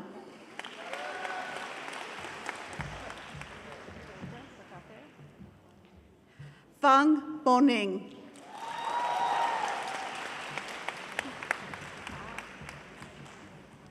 Catherine Flanagan.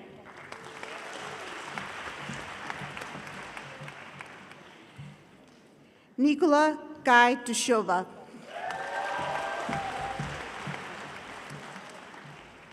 Donato Aramis Gonzalez.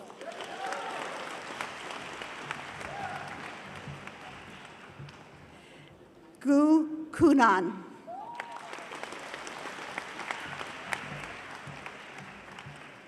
Gua Hongping.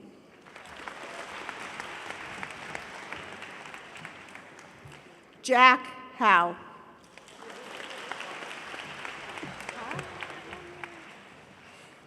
Ingrid Yuying He.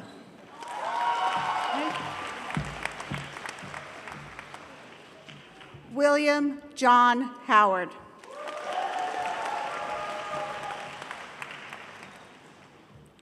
Hu Iwen.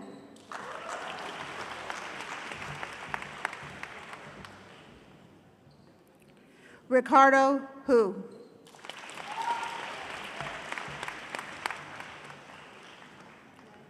Wang Ruin Ming.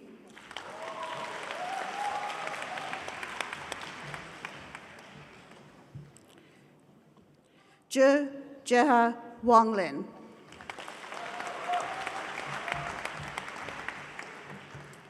Ji Junyi.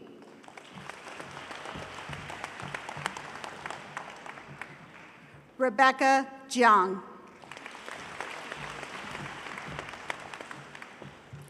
Jin Yinyu.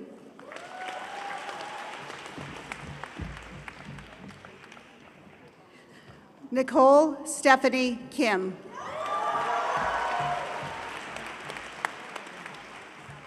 Grant Asher Kind.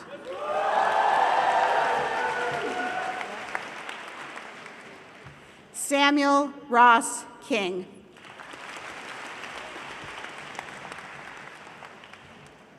Hong Lai.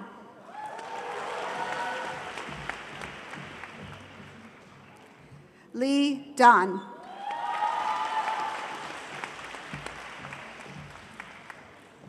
Lee Pinyi.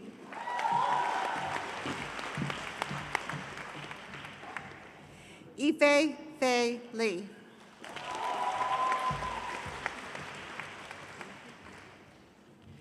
Li Xinyu.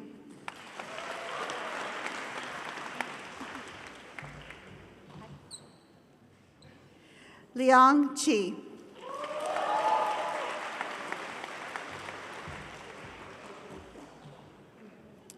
Liang Jiayi.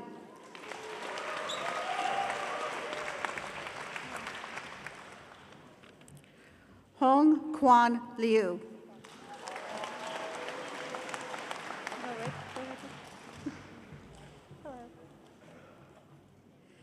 Liu Ling Xuan.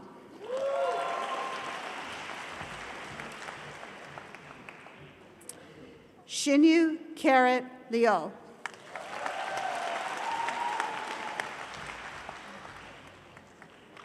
Liu Xinhao.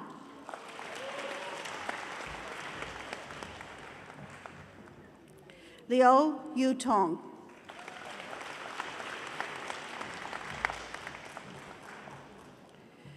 Liu Zhishan.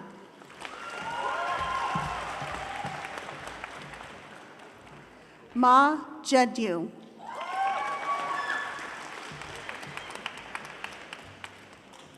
Yuhan Liu.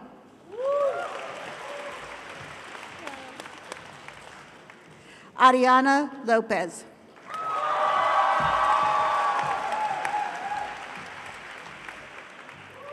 Lu Yi Wei.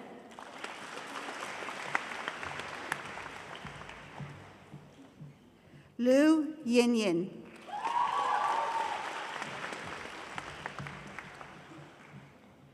Jessica Liu.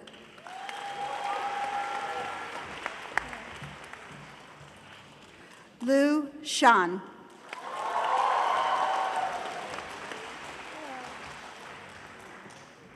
Ninad Mukherjee.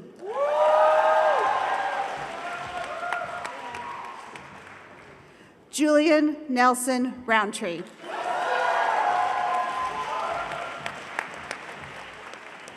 Ni Juling.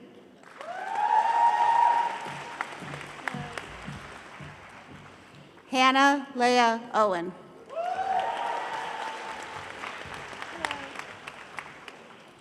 Chonyoung Park.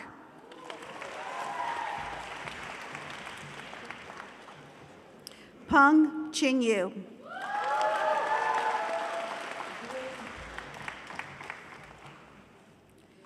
Peyton Elise Plale.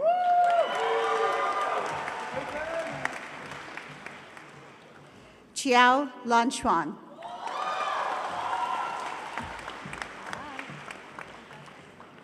Luna Radonyanin.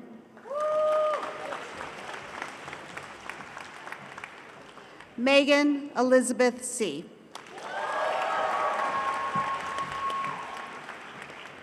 Soon Yunja.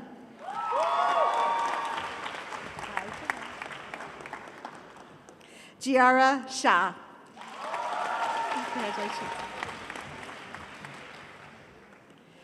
Xiao Jihad.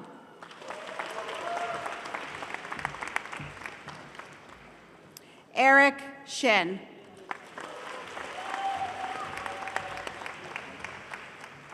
Shun Yang.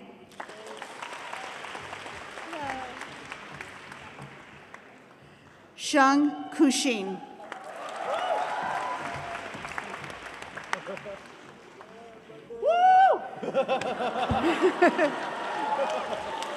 Brandon Shi.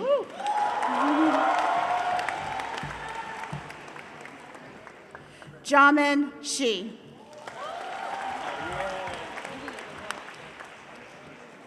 Shi Wonyan.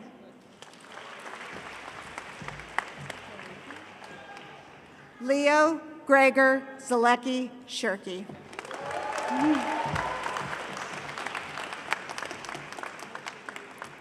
Aaron Colleen Smith.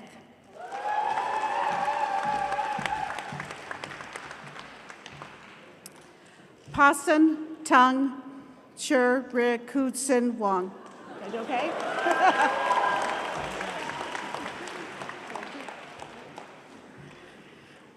Pon Priya Tiwa Mon Sharon. Pretty close. Thank you. Shinran Tong.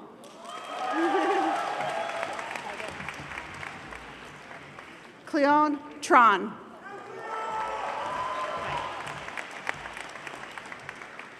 Dylan Alexander Wagner.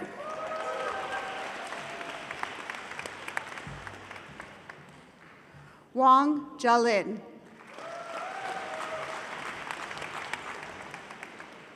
Wang Chaoyi.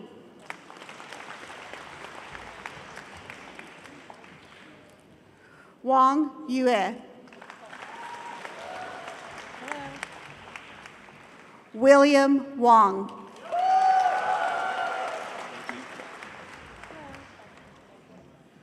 Rainey Yuni Wang. Go right there. Thank you. Wang Zhiyang.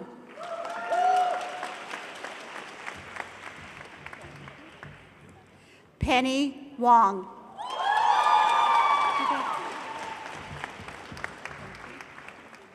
Wei Yanqing.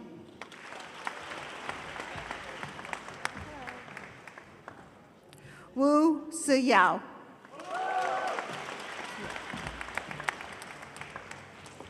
Xiao Shuying.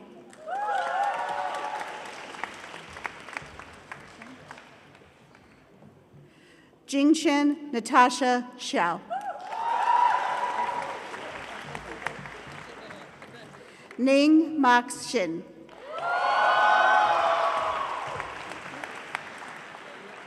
Xu Jinghao. Xu Shenghao.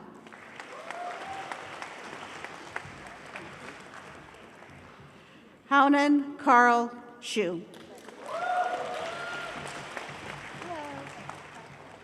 Sharon Yan.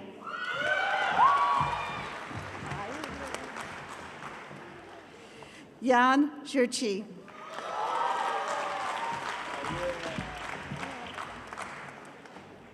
Yang Yutian.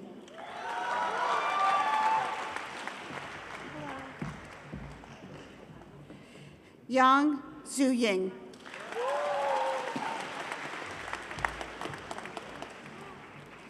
Lily Yao.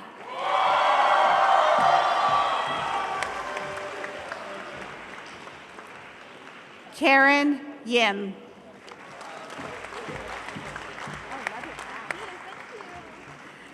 Johnny Yu.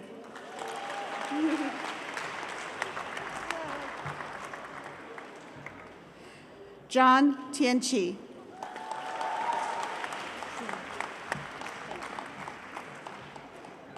Florence Yukun Zhang.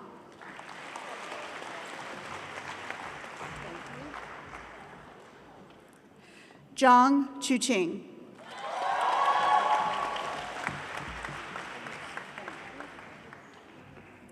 Zhang Li.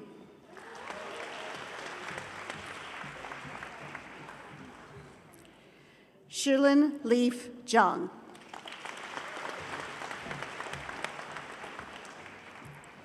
Unxin Zoe Zhang. Zhang Yanyao.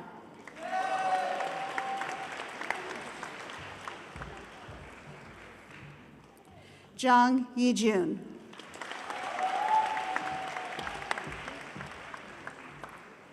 Zhang Diyin.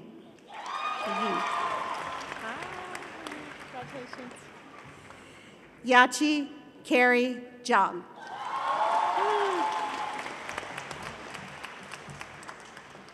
Carol Lee Zhang.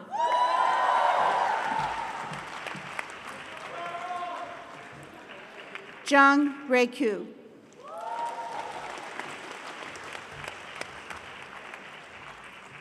Zhao Hongyi.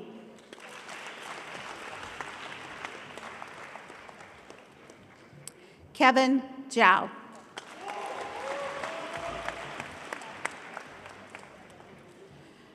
Jing Yu.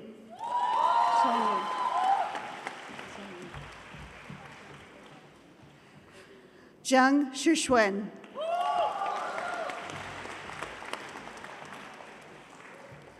Zheng Yuhong.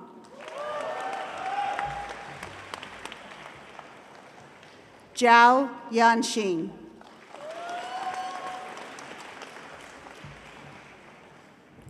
Zhao Danyang. Johnny.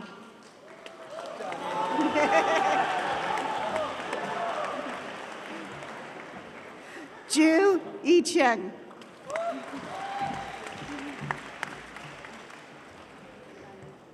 Ju Qianyu.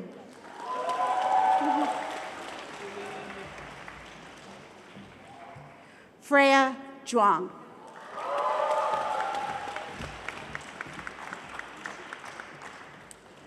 Now, please join me in recognizing our candidates joining remotely. That's great.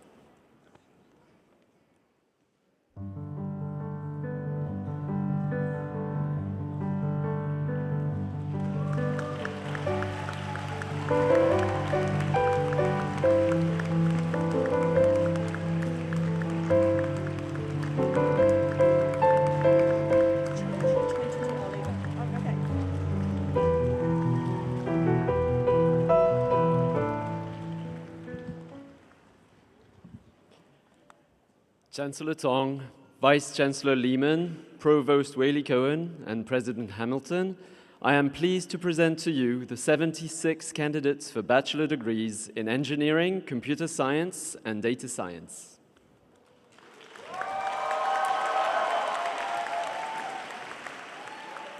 Ariana Teresa Alvarez.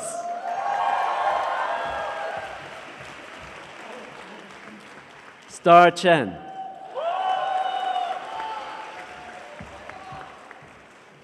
Chen Panu. Neil Chanulal.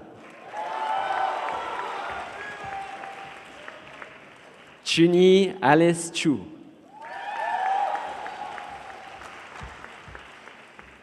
Adi Belunani. Feng Junyan.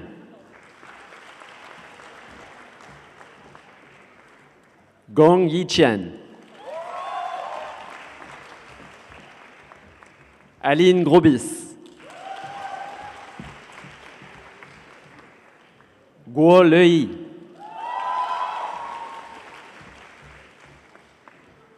Alan Guo.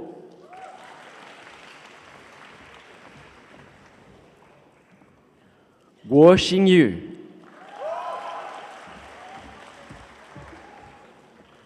Dennis Hu.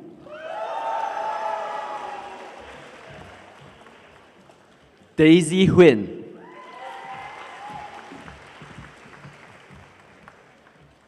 Jin Jiao.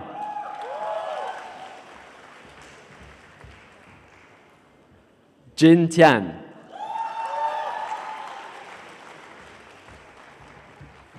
Li Hongyang. Haozhui Harry Li. Li Jialin. Ian Liao. Liu Haoming. Lu Yumeng.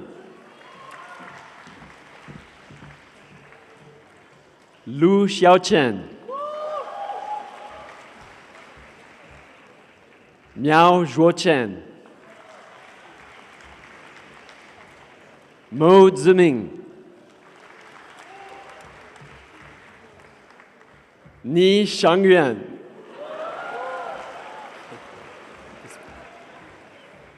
Ni Jiasheng. Momoe Nomoto.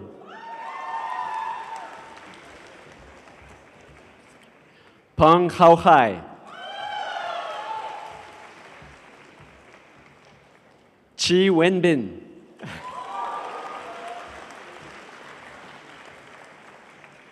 Qian Hangkai.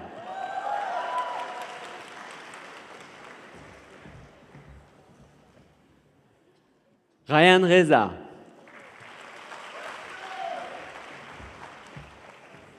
Sagar Rizal.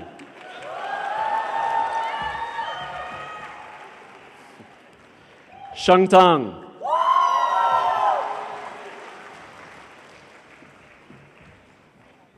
Sun Yu Qian.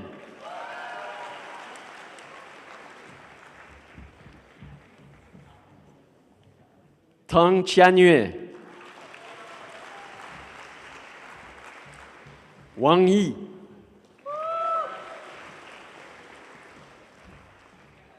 Zicheng Victor Wang.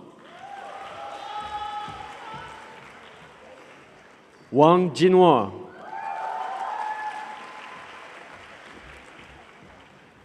Wang Anshan.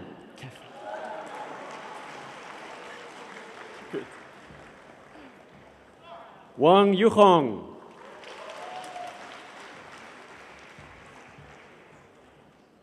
Wang Yuting.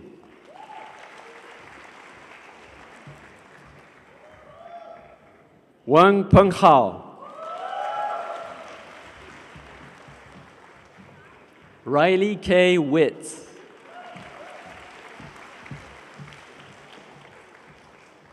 Wu Ming Xuan.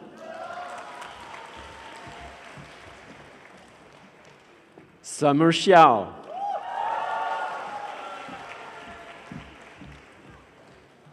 Xiao Hankun.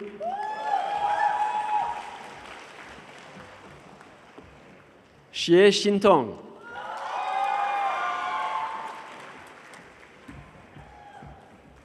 Shu Zhan.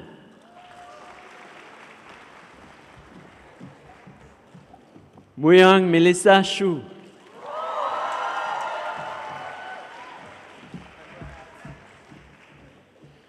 Xue Ruiqi. Yang Mingjue. Shijiao Joshua Yang.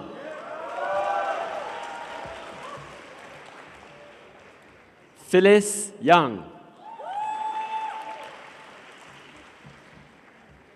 Scott Ye.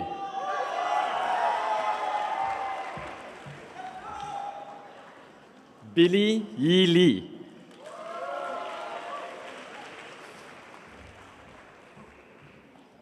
Sylvie Yu Li Fan.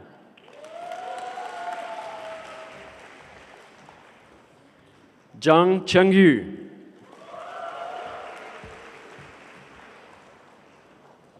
Chenggang Zhang. Zhang Zhenwen.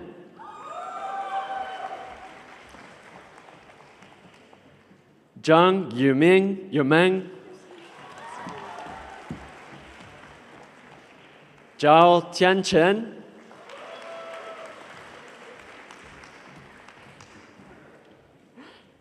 Zhao Jingyi.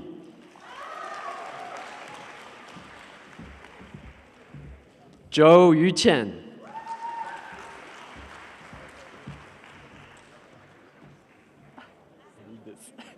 Zhou Yijin.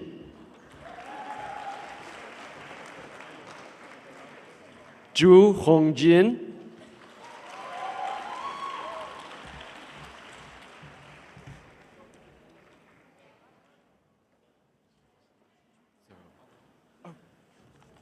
Apologies. Please join in recognizing our candidates joining us remotely.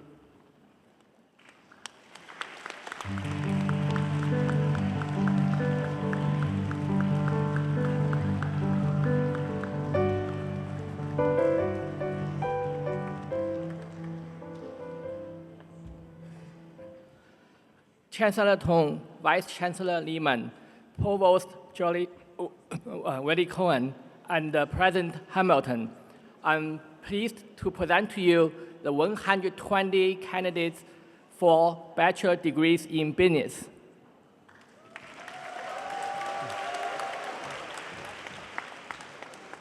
Chen Clarence Chai.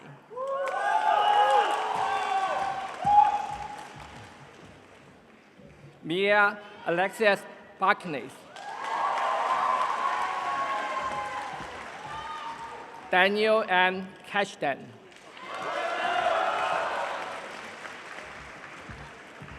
Chen Ketong.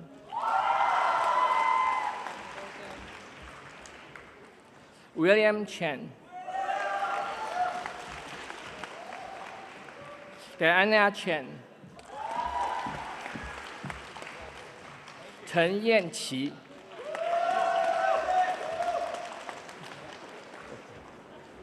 Ryan Kyler Chen.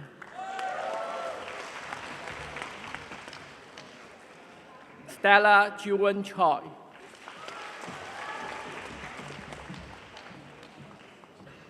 Alexandra De Grancy. Fan Wei Hao.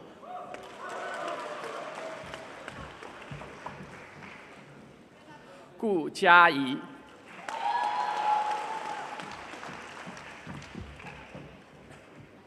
Guan Xiaoyi.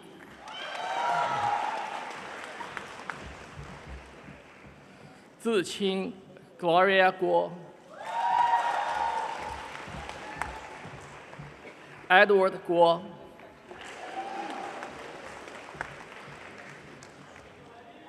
Justin Han. Jing He. Thank you. Jared Horan.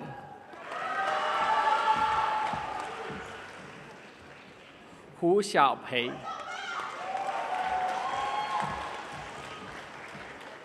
Yan Alan Huang. Huang Yuying.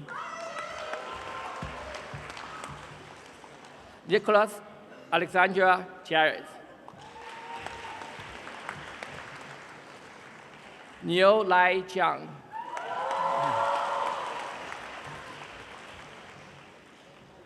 Edward Liang Jing.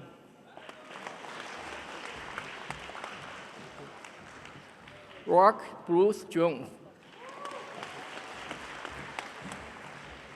Eliza Kennedy. Min Soo Kim. Justin Lau. Li Jiawen.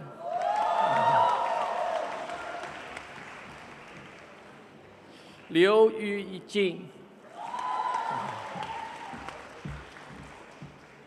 Wesley Liu.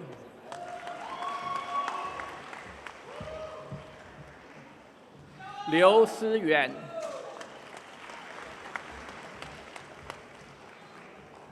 Justin Lavro. Lu Qinglan.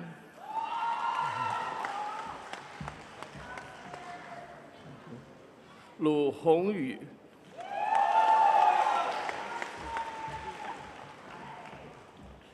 Lü Xin.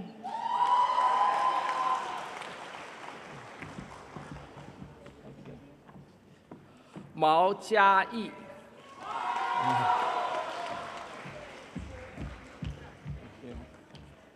Mao Kaixin.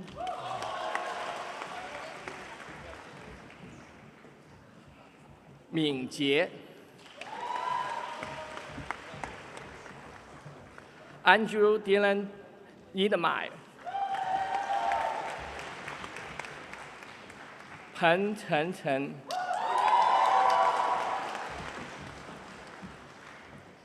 Qi Yuxin.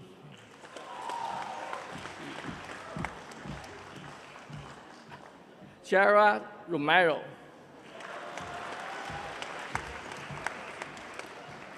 Kate Sahachan Rangguang.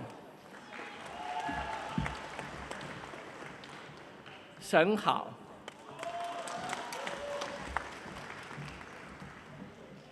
Chanel Shen.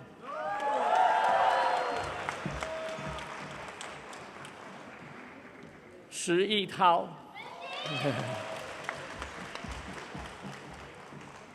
Carol May Tobiano Sinfago.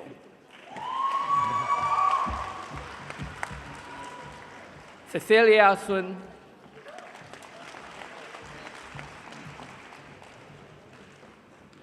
Taffy Shiran Tan.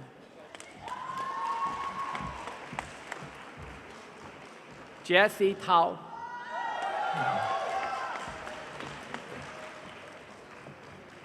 Tenling Tanke Tan.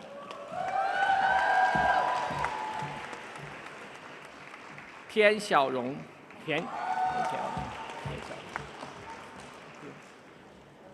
Hugo Huang.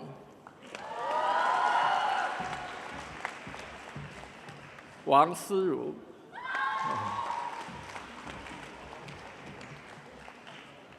Wang Yibing.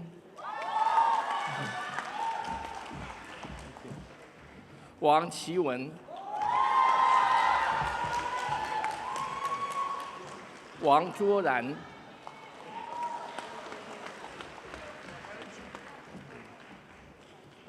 Wang Yuechen.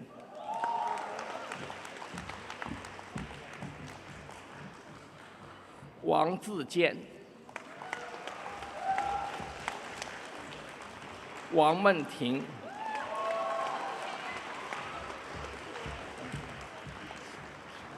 Cynthia Wang.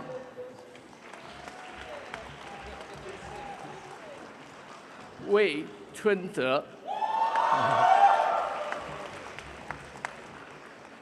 Wei Jiankun.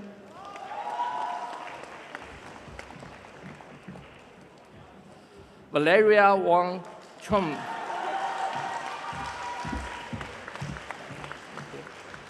Wu Yuyang. Wu Xingjian. Xu Yuepei. Xu Xiaoying.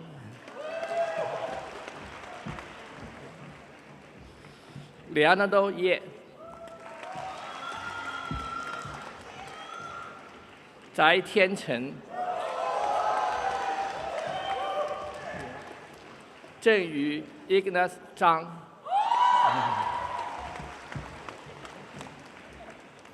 张牧阳。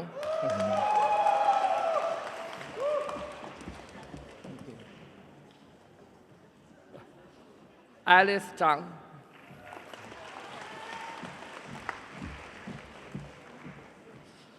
Catherine 于洋张。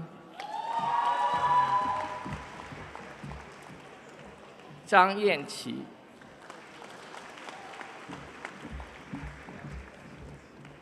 赵海宇。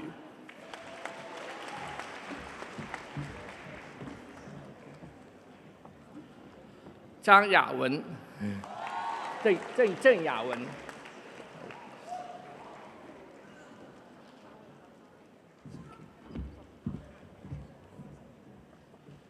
郑金怡。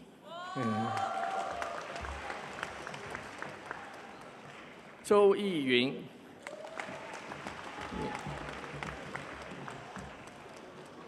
周末。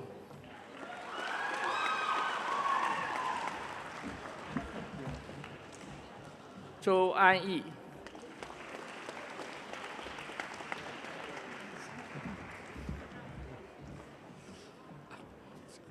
周新义。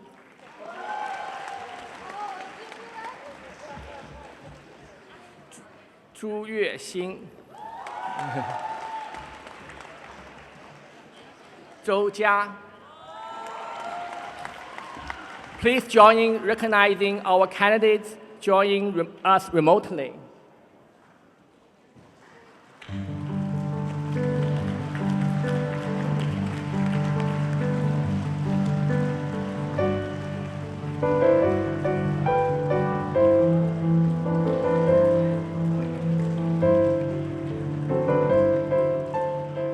Chancellor Tong, Vice Chancellor Lehman, Provost Whaley Cohen, President Hamilton. It's my great pleasure to present to you 5 candidates from New York's campus.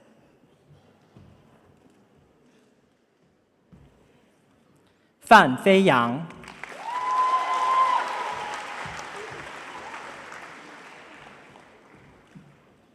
Helvin Shi.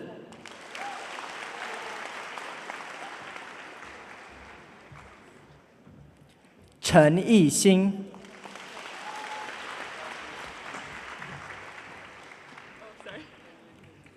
Angela Zhen.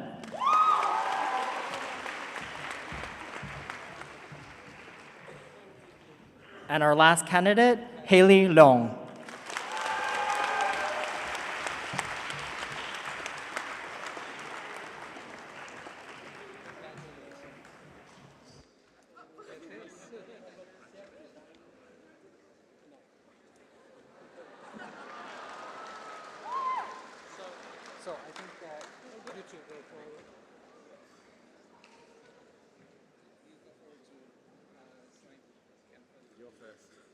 Okay, start here. Okay. 上海纽约大学2023届学生，你们顺利完成了上海纽约大学本科专业的培养计划，经校学位委员会审议，授予你们学士学位。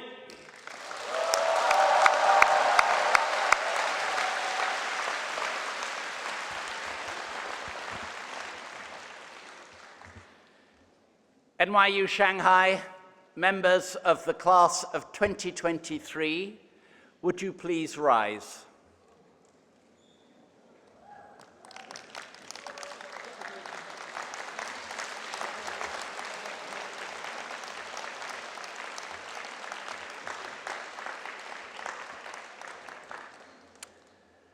Through your successful efforts, as certified by the recommendations of your Chancellor and Vice-Chancellor, you deserve to receive this hallmark of New York University. By virtue of the authority vested in me by the trustees, I admit you to the degrees and certificates for which you have been recommended. It is now official. You are NYU graduates. Congratulations, everyone.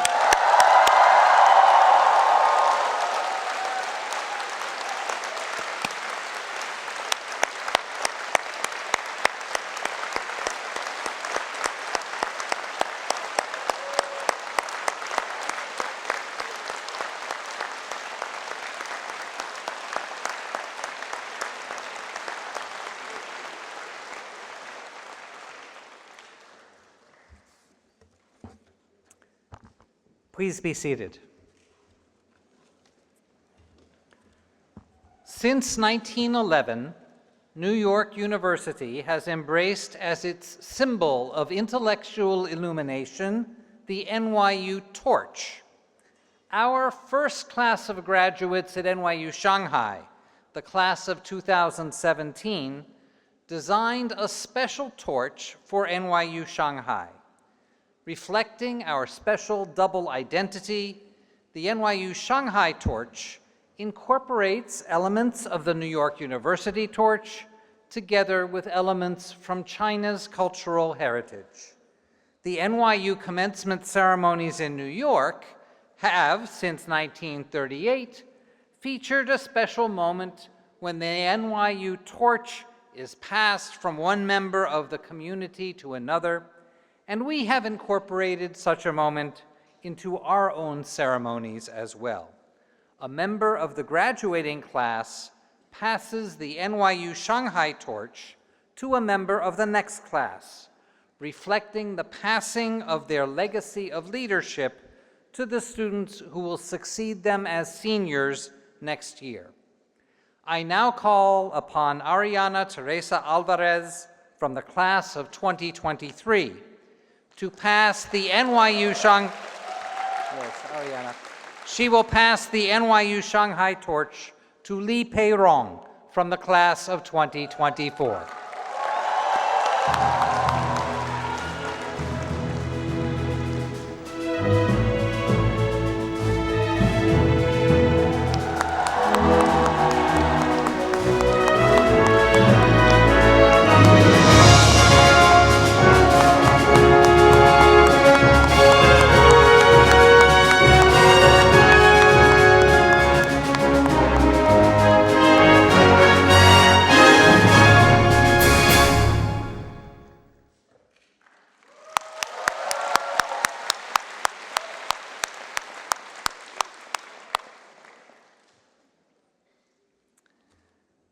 And now it is time for the singing of the NYU Shanghai alma mater. This memorable song was composed by Jeremy Hissong, Runjoing Choice Tan, and Professor Diana Heldman to celebrate our special cross-cultural identity. You will find the lyrics on page 62 in your commencement program. We will be led in the alma mater by the NYU Shanghai Chorale under the direction of Professor Catherine Gervin.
点亮战争，为光照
NYU Shanghai.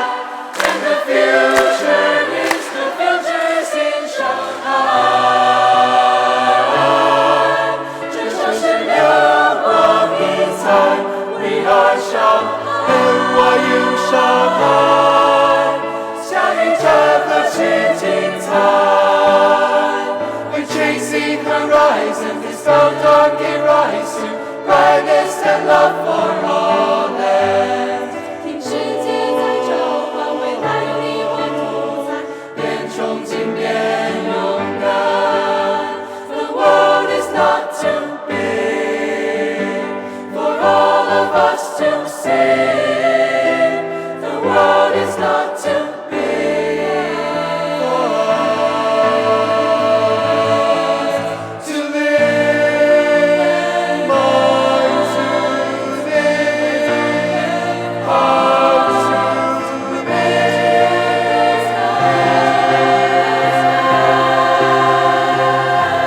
We are Shanghai.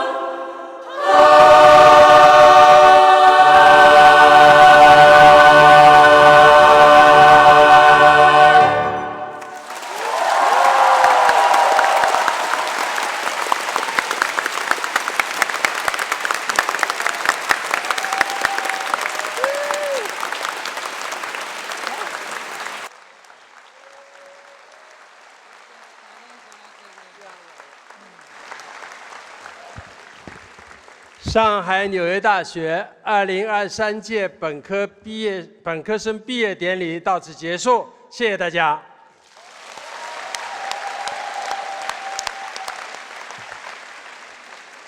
This concludes the NYU Shanghai 2023 commencement ceremonies. Thank you all for joining us on this historic occasion. Okay.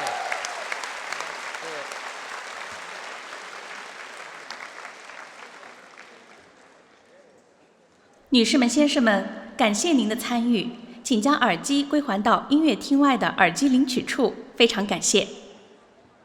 Ladies and gentlemen, thank you for your participation in NYU Shanghai's 2023 commencement ceremony. Please return the headsets to the pickup station in the lobby. Thank you.